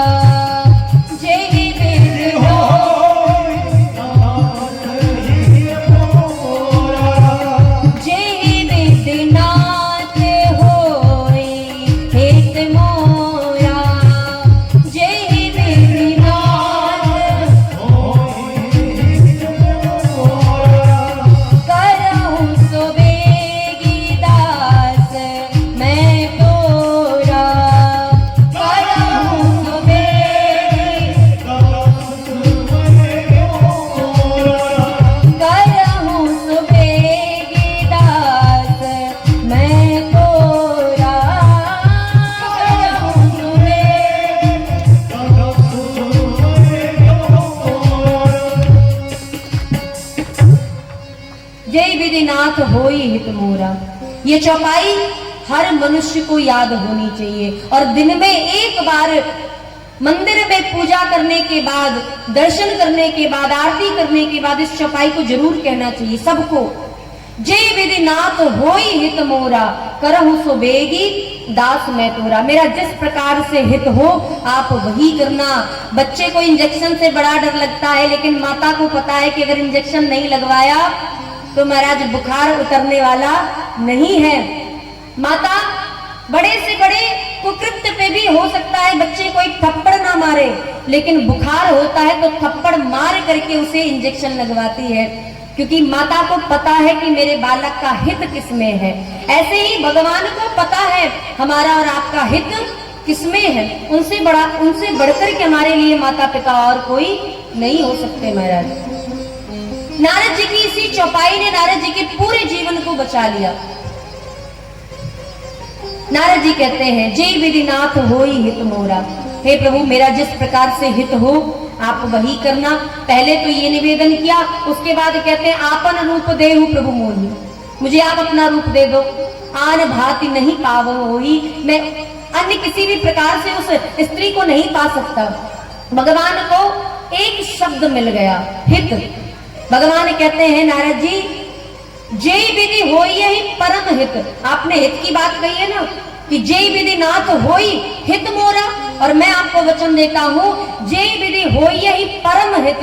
ये भगवान की बानी है महाराज, ये भगवान का बाना है।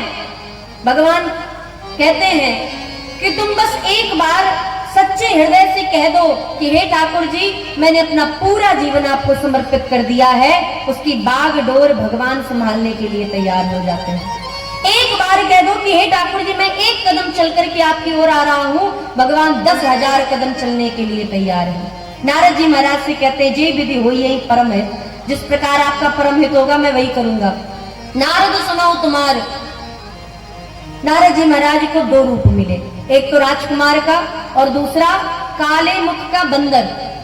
अब नारद जी अपने शरीर को देख रहे हैं, हाँ महाराज कितने गोरे हो गए और कितने सुंदर लग रहे हैं। अच्छा, नारद जी को विश्वास भी है भगवान पे, चाहते तो शीशा देख सकते थे कि लाओ दिखाओ महाराज कैसा, वरदान तो दे दिया, प्रैक्टिकल तो करके दिखाओ, कैसे विश्वास कर ले। लेकिन नारद जी को विश्वास है। नारद जी ने तुरंत अपने हाथों को देखा, हाँ महाराज, और नारद जी उसी समय उस सभा में चले। सबको लगा कि नारद जी आ रहे हैं, तो सभी राजाओं ने नारद जी को आगे जाने के लिए स्थान दे दिया। नारद जी आगे पहुंच गए, और जैसे ही नारद जी आगे पहुंचे, विश्व मोहिनी आई। विश्व मोहिनी ने काले मुख के बंदर का रूप देख करके शंकर भगवान नारद जी के पीछे 2 रुद्रगण बैठे थे। वे जानते थे कि ये नारद जी हैं और इन्हें काले मुख का बंदर बना करके भगवान ने भेजा है। दोनों भाव को जानते थे। और विश्व मोहिनी ने काले मुख का बंदर देख करके महाराज उस सभा में, उस पंक्ति में बैठे किसी भी राजा को नहीं देखा। अंत में भगवान मिल गए और अपने स्वामी को पहचान करके गले में जयमाल डाल करके भगवान माया देवी जी को लेकर के चले गए। दुल्हन ले गए लक्ष्य निवासा, नृप समाज सब भयो निराशा। रुद्रगणों ने कहा, महाराज विवाह तो करने चले आए, पहले अपना चेहरा तो देख लो। महाराज कभी किसी को चेहरा नहीं दिखाना चाहिए, ये शिक्षा हमें यहाँ से मिल रही है। रुद्रगणों ने कहा कि चेहरा तो देख लो।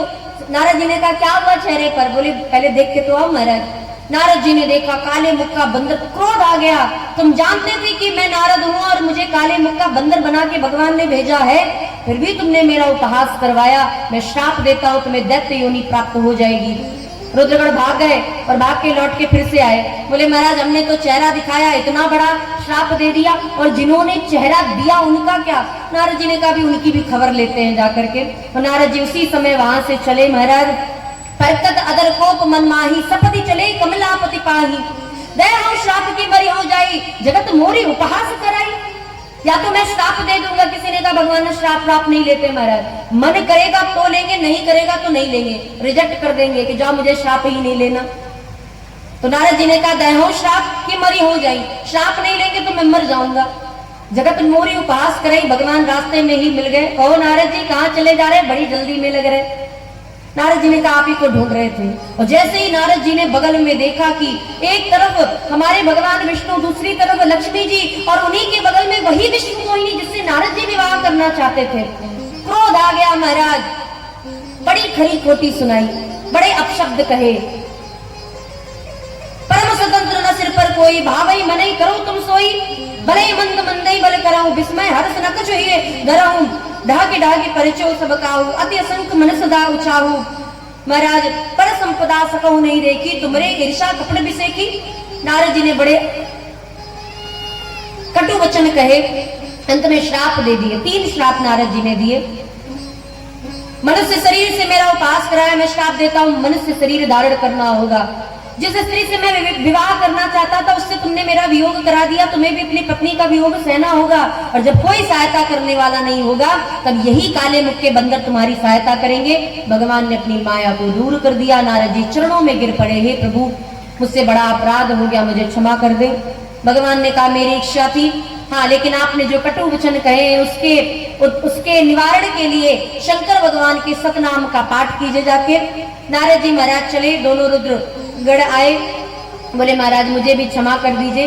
तब नारद जी ने वरदान दिया कि तुम्हारे उद्धार के लिए साक्षात नारायण अवतार लेंगे।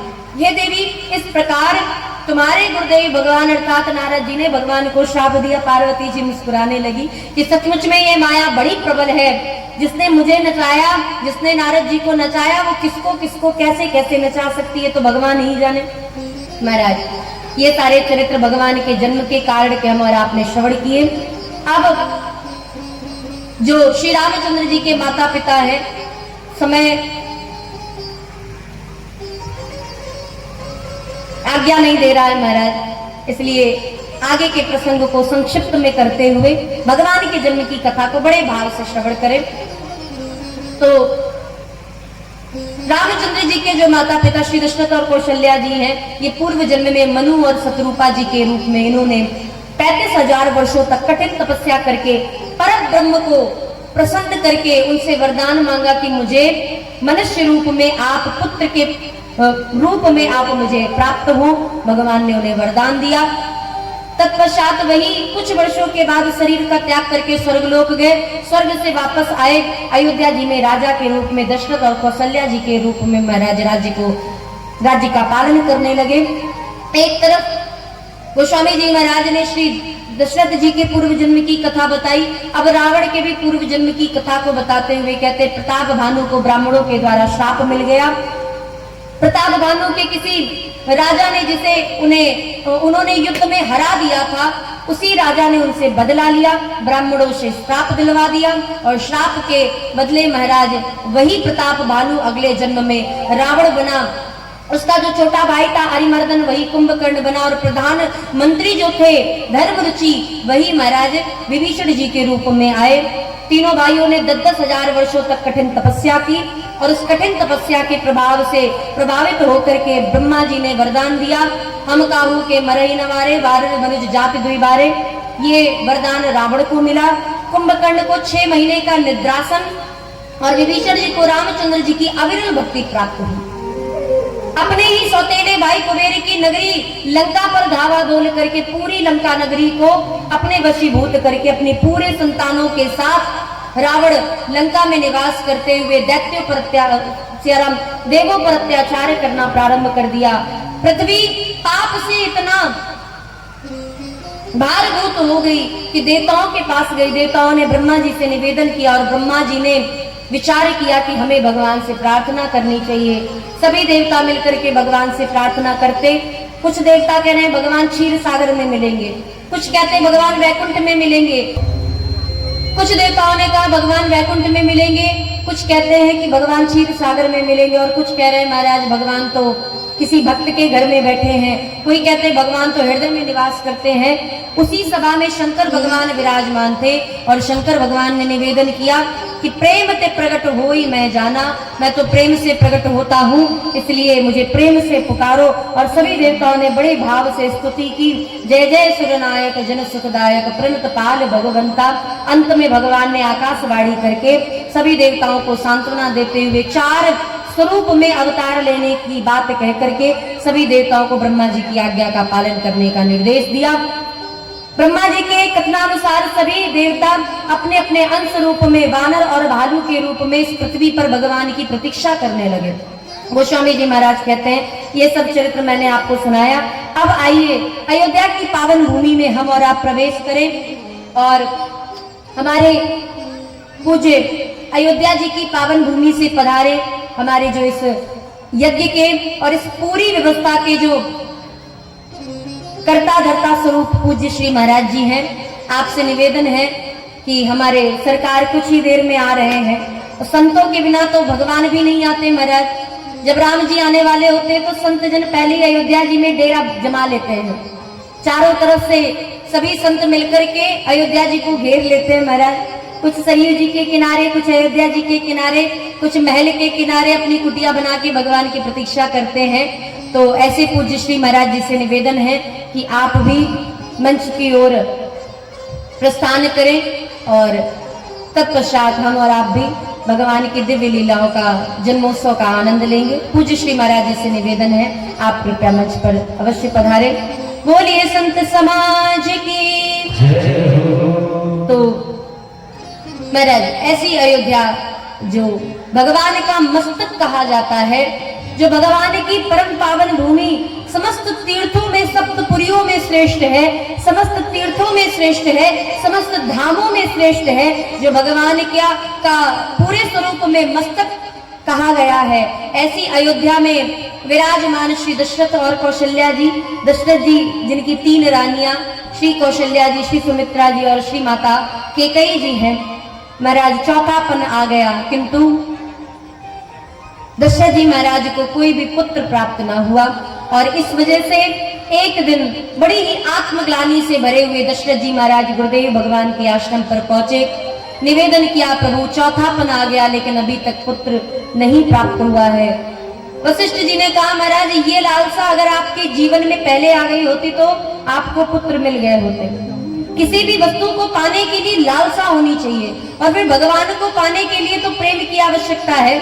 अब वही प्रेम आपने पुत्र के लिए जताया है तो चिंता मत कीजिए, आपको भी बहुत जल्दी पुत्र प्राप्त होंगे, वो भी एक नहीं। दरो देर हो ये सुत चारी, 4 पुत्र प्राप्त होंगे। महाराज कैसे प्राप्त होंगे? बोले आप जाकर के यज्ञ का आयोजन, यज्ञ की व्यवस्था प्रारंभ कीजिए, हम श्रृंगी ऋषि के साथ इस पुत्रेष्टि यज्ञ को पूर्ण कराएंगे। और महाराज 1 वर्ष तक वह पुत्रेष्टि यज्ञ चला है, जिसमें दशरथ जी महाराज ने बड़े भाव के साथ, बड़े आनंद और प्रेम के साथ, बड़ी श्रद्धा विश्वास के साथ वशिष्ठ जी के साथ उस यज्ञ को पूर्ण किया। और अंत में अंतिम आहुति के समय अग्निदेव अपने हाथ में खीर का प्रसाद लेकर के प्रकट हो गए। उस खीर के प्रसाद को देते हुए कहा कि आप अपने अनुसार इस खीर के प्रसाद को ले जाकर के अपनी पत्नियों में बांट दे। दशरथ जी महाराज आए, उस खीर के प्रसाद के 2 भाग किए। उस 2 भाग में से 1 भाग कौशल्या जी को दे दिया, बचा जो आधा भाग था इसके पुनः 2 भाग किए, उसमें से आधा भाग कैकेयी जी को दे दिया। अब जो आधे भाग में से भी आधा भाग बचा था वो भाग पुनः उन्होंने उसके भी 2 भाग किए, 1 भाग कौशल्या जी को, 1 भाग कैकेयी जी को दिया। और कौशल्या तथा कैकेयी माता ने दोनों ने मिलकर के अपने भाग में से निकाल करके सुमित्रा जी को अपना भाग दिया, जिसके कारण सुमित्रा जी को 2 पुत्र प्राप्त हुए। इस प्रकार भगवान अपने अंशों के सहित, 3 अंशों के सहित ठाकुर जी माता के गर्भ में तेज पुंज के साथ प्रवेश कर गए। महाराज ए विधि गर्भ सहित सब नाय, समस्त तीनों माताएं जब भगवान उनके गर्भ में प्रवेश कर गए, भगवान का तेज पुंज जब उस गर्भ में प्रवेश कर गया, महाराज भगवान के आते ही माताओं के चेहरे पे एक अलौकिक दिव्य प्रकट होने लगा।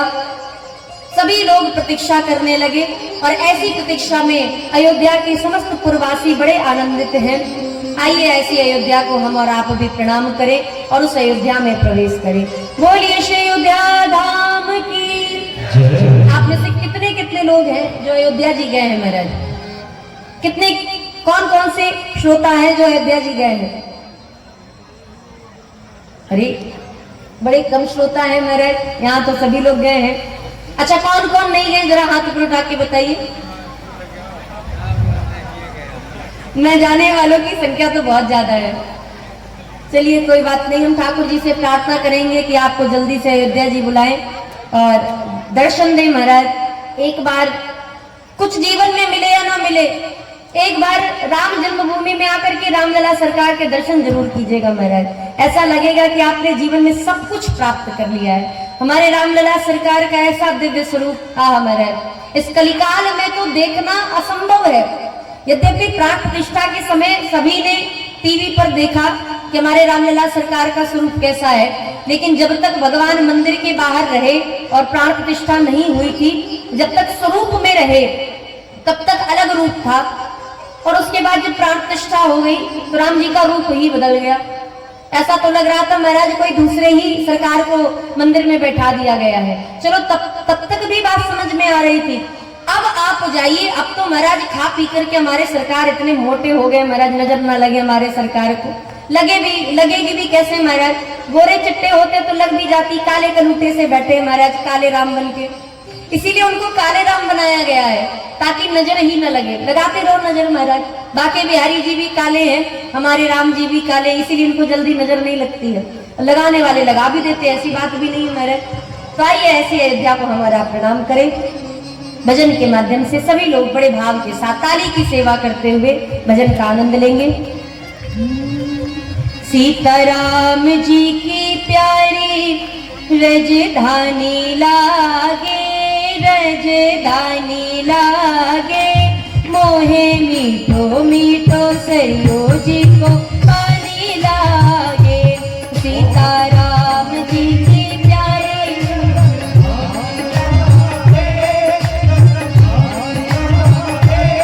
मोहे मीठो मीठो, सीताराम जी की प्यारी रजधानी लागे, रजधानी लागे, मोहे मीठो मीठो सरयो जी को पानी लागे। सीताराम जी की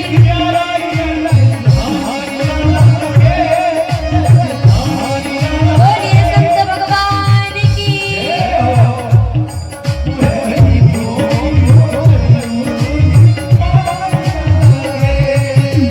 धन्य कौशला धन्य केकई, धन्य सुमित्रा मैया, धन्य सुमित्रा मैया। धन्य कौशला धन्य केकई, धन्य सुमित्रा मैया,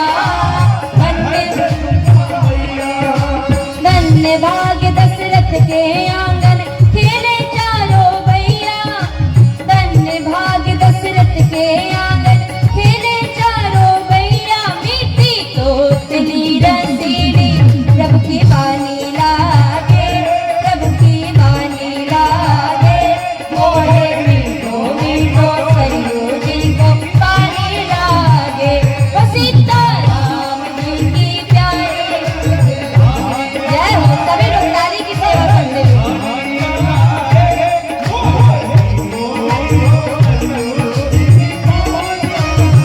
जय हो।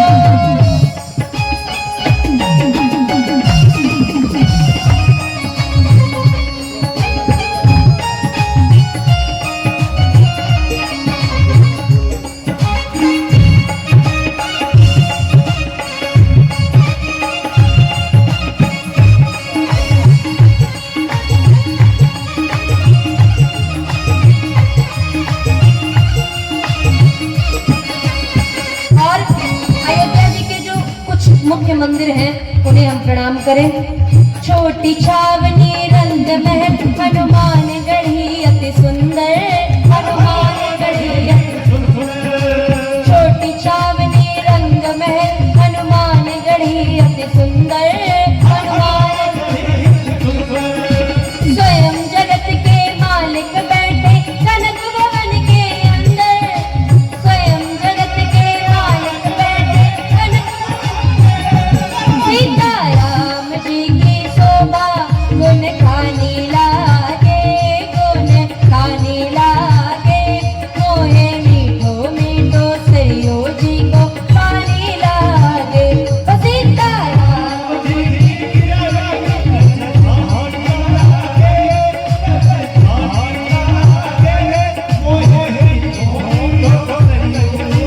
और अयोध्या जी में राम जन्मभूमि जब से बन गया है महाराज, तब से तो कहना ही क्या है, आनंद 100 गुना सहस्त्र गुना बढ़ गया है। इसलिए कहते हैं सहज सुहावनी जन्मभूमि श्री रघुवर राम लला की, रघुवर राम। सहज सुहावनी जन्मभूमि श्री रघुवर राम लला की, रघुवर राम। जानकी महल तुझ सुंदर शोभा, लक्ष्मण जो के किला की। जानकी महल तुझ सुंदर शोभा, लक्ष्मण जो के किला की। यहाँ के कड़े कड़े से प्रीत बुरा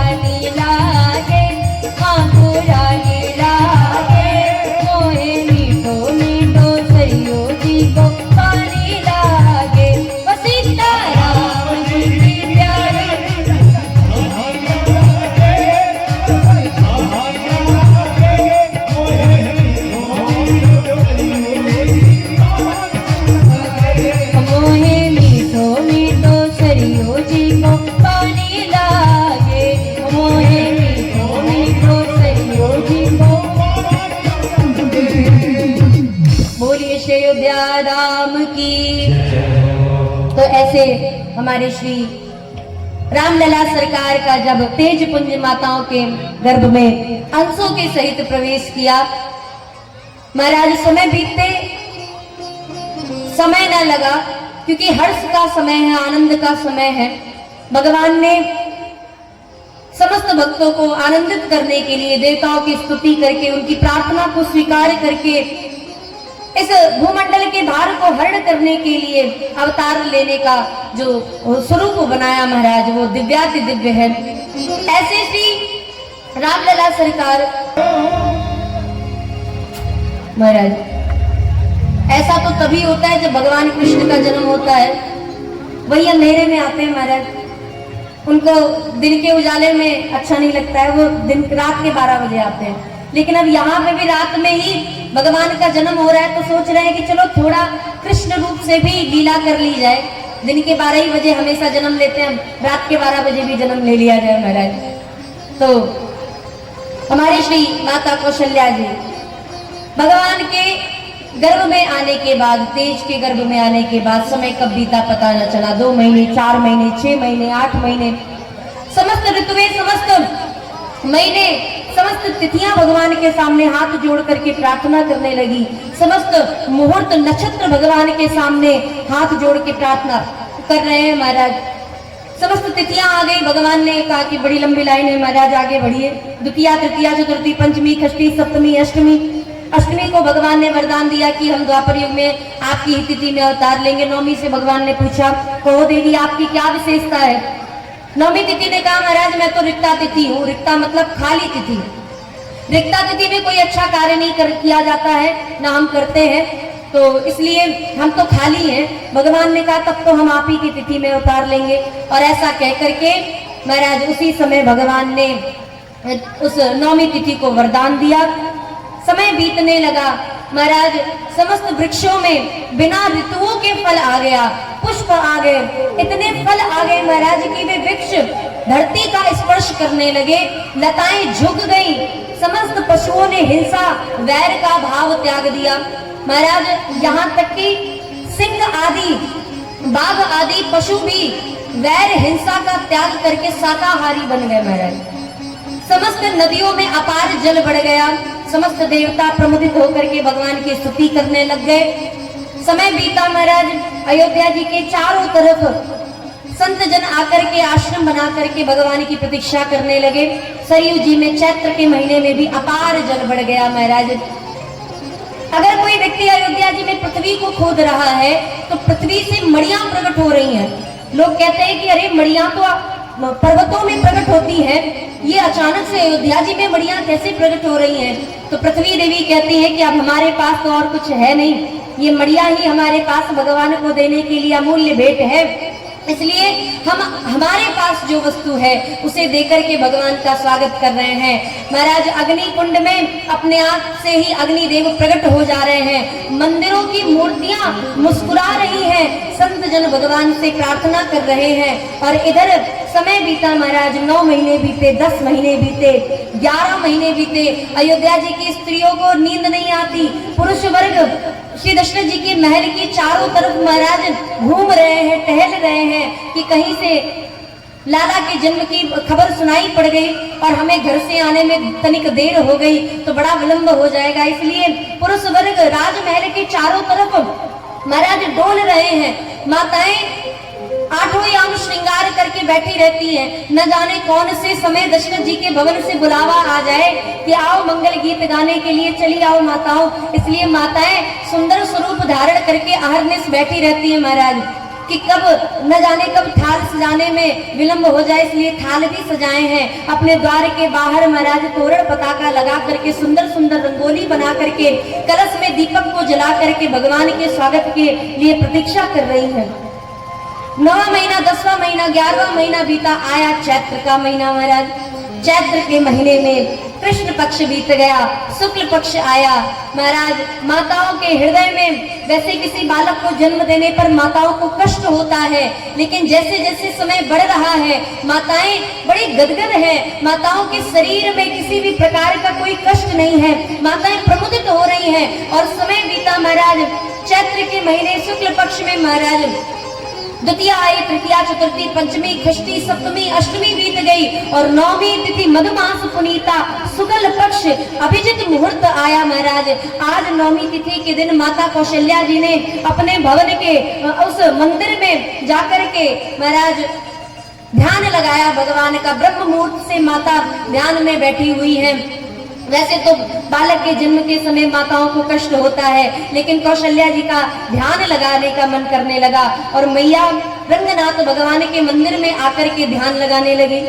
ब्रह्म मुहूर्त से लेकर के आज के समय के अनुसार यदि बताया जाए तो महाराज दिन के 10 बज गए, 11 बज गए और जैसे ही 11:30 बजे महाराज उसी समय माता का ध्यान भंग हुआ और जैसे ही ध्यान भंग हुआ माता बार बार ध्यान लगाना चाह रही हैं, लेकिन माता कौशल्या जी का ध्यान न लगा और जब ध्यान न लगा पाई तब अंत में महाराज भगवान श्री रंगनाथ भगवान से प्रार्थना करने लगी और रंगनाथ भगवान के हृदय से ही एक छोटी सी दिव्य ज्योति प्रकट हुई और वह दिव्य ज्योति देखते देखते इतनी अपार बढ़ गई महाराज कि उस मंदिर के भवन में उस दिव्य ज्योति के प्रकाश से वह पूरा भवन प्रकाशित हो उठा और उसी दिव्य ज्योति के मध्य में से दिन के ठीक 12 बजे जब सूर्य भगवान आकाश मंडल पर थे, शीतल मंद सुगंधित हवाएं बहने लगी।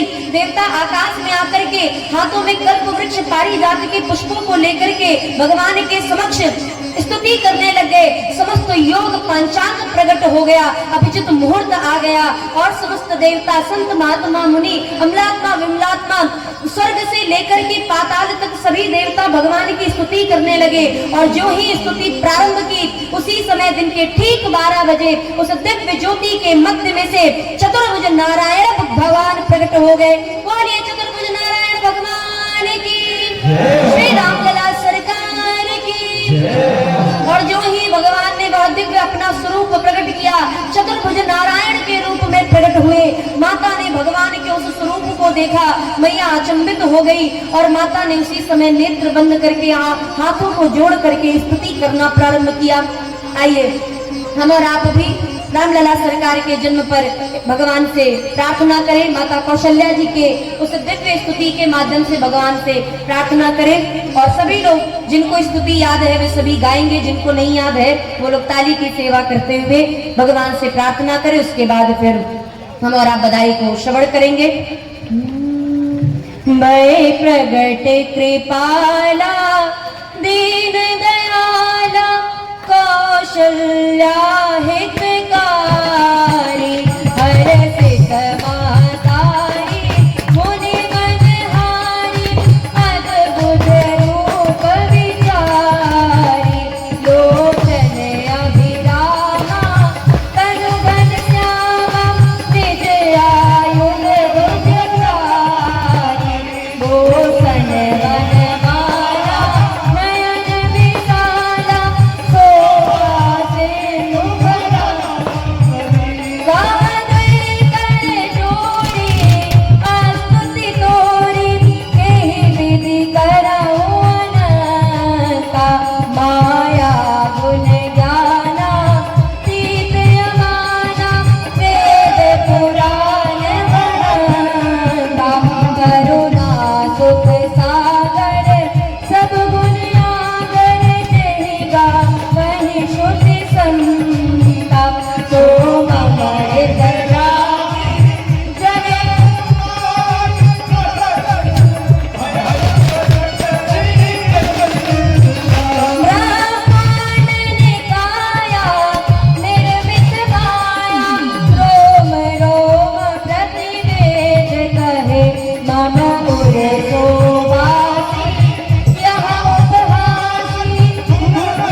विप्रधेनु सुर संत हित लीन मनुज अवतार निजेच्छा निर्मित तनु माया गुण गोपाल।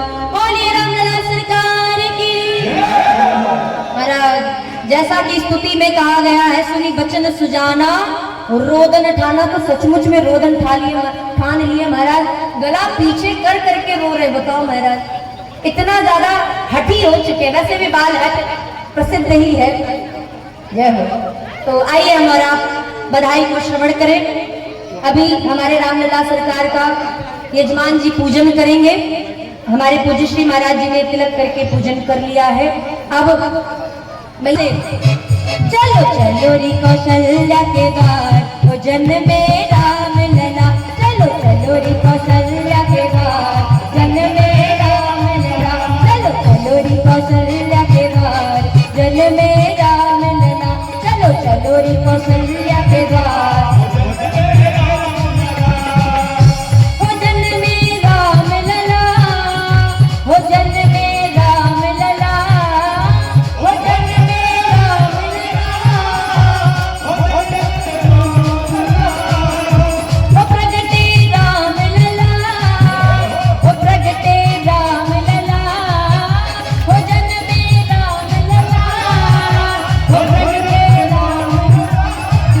चलो चलो री कौशल्या के द्वार, जन्म में राम लला। चलो चलो री कौशल्या के द्वार, प्रगटे राम लला। जय हो, बधाई हो।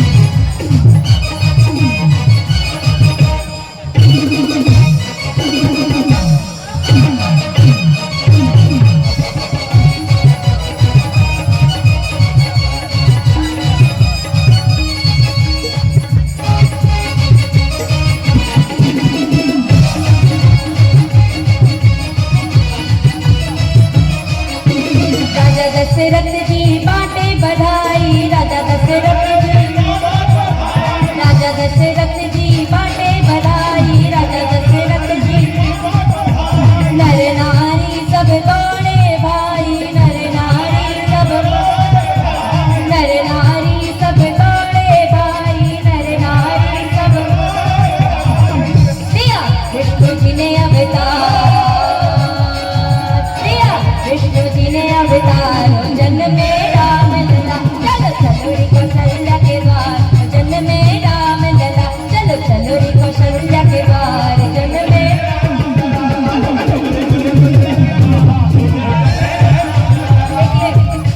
देखिए माताओं से निवेदन है, जिनको बधाई देना है आप ही लोग आइए। बाकी जो समिति के पुरुष वर्ग है वो तो अपनी जगह पे हैं, उनको नृत्य करना है। मेरे माताओं से निवेदन है, जिनको भी बधाई देनी है आप लोग आते रहिए, जाते रहिए, और बधाई आप तक पहुंच जाएगी। आप ठाकुर जी को दे दीजिए, हम आपको बधाई दे देंगे। लेकिन अगर ऐसे भीड़ लगा लेंगे तो फिर महाराज ना तो बधाई मिलेगी ना बधाई दी जाएगी। इसलिए सभी लोग अपने अपने स्थान पर बैठ करके जिनको बधाई देना है वही लोग आए महाराज। और जिनको नृत्य करना है तो फिर महाराज उनको तो बोलने की जरूरत ही नहीं है, बिन कहे नृत्य के लिए उठ करके खड़े हो गए। जय हो, बधाई हो।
से आप लोग आगे आ जाइए महाराज आगे।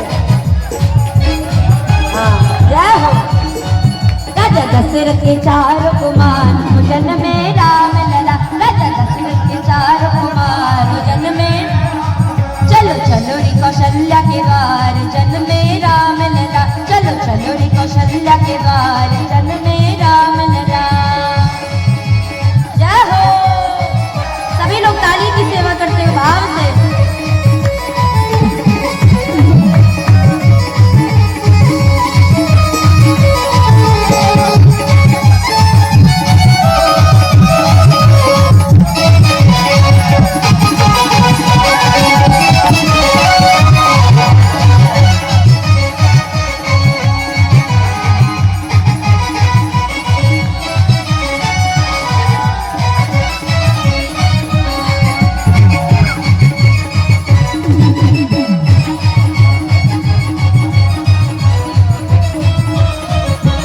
राजा दशरथ जी बाटे बधाई, राजा दशरथ जी, राजा दशरथ जी बाटे बधाई, राजा दशरथ जी, नर नारी सब दौड़े भाई, नर नारी सब, नर नारी सब दौड़े भाई, नर नारी सब,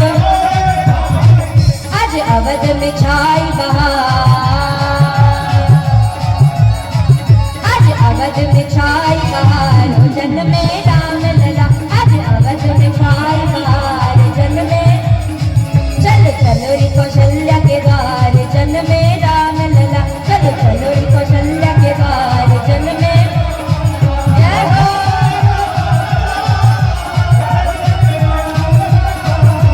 जन में राम लला, जन में राम लला, जन में राम लला, चलो री कौशल्या के द्वार। ऐसे नहीं महाराज, जो पीछे माताएं खड़ी आप लोग बैठ जाइए, आप लोग बैठ जाइए और सभी लोग अपने दोनों हाथ ऊपर उठा के,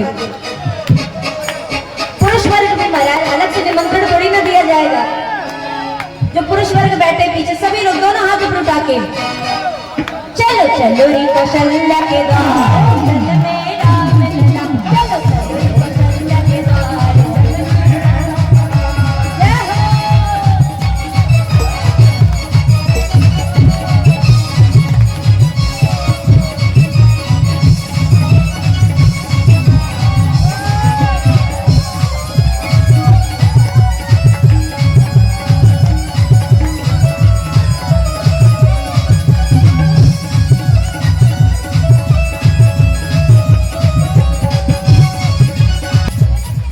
राजमहल के खुले खजाने, राजमहल के, राजमहल के खुले खजाने, राजमहल के, राजा रानी लगे लुटाने, राजा रानी, राजा रानी लगे लुटाने, राजा रानी, छाई चहुदिसी आज बहार, छाई चहुदिसी जय जयकार हो जन में राम लला, चलो चलो री कौशल्या के द्वार जन में राम लला, चलो चलो री कौशल्या के द्वार जन में राम लला, जन में राम लला, जन में राम लला, जन में राम लला, जन में राम लला, जन में राम लला।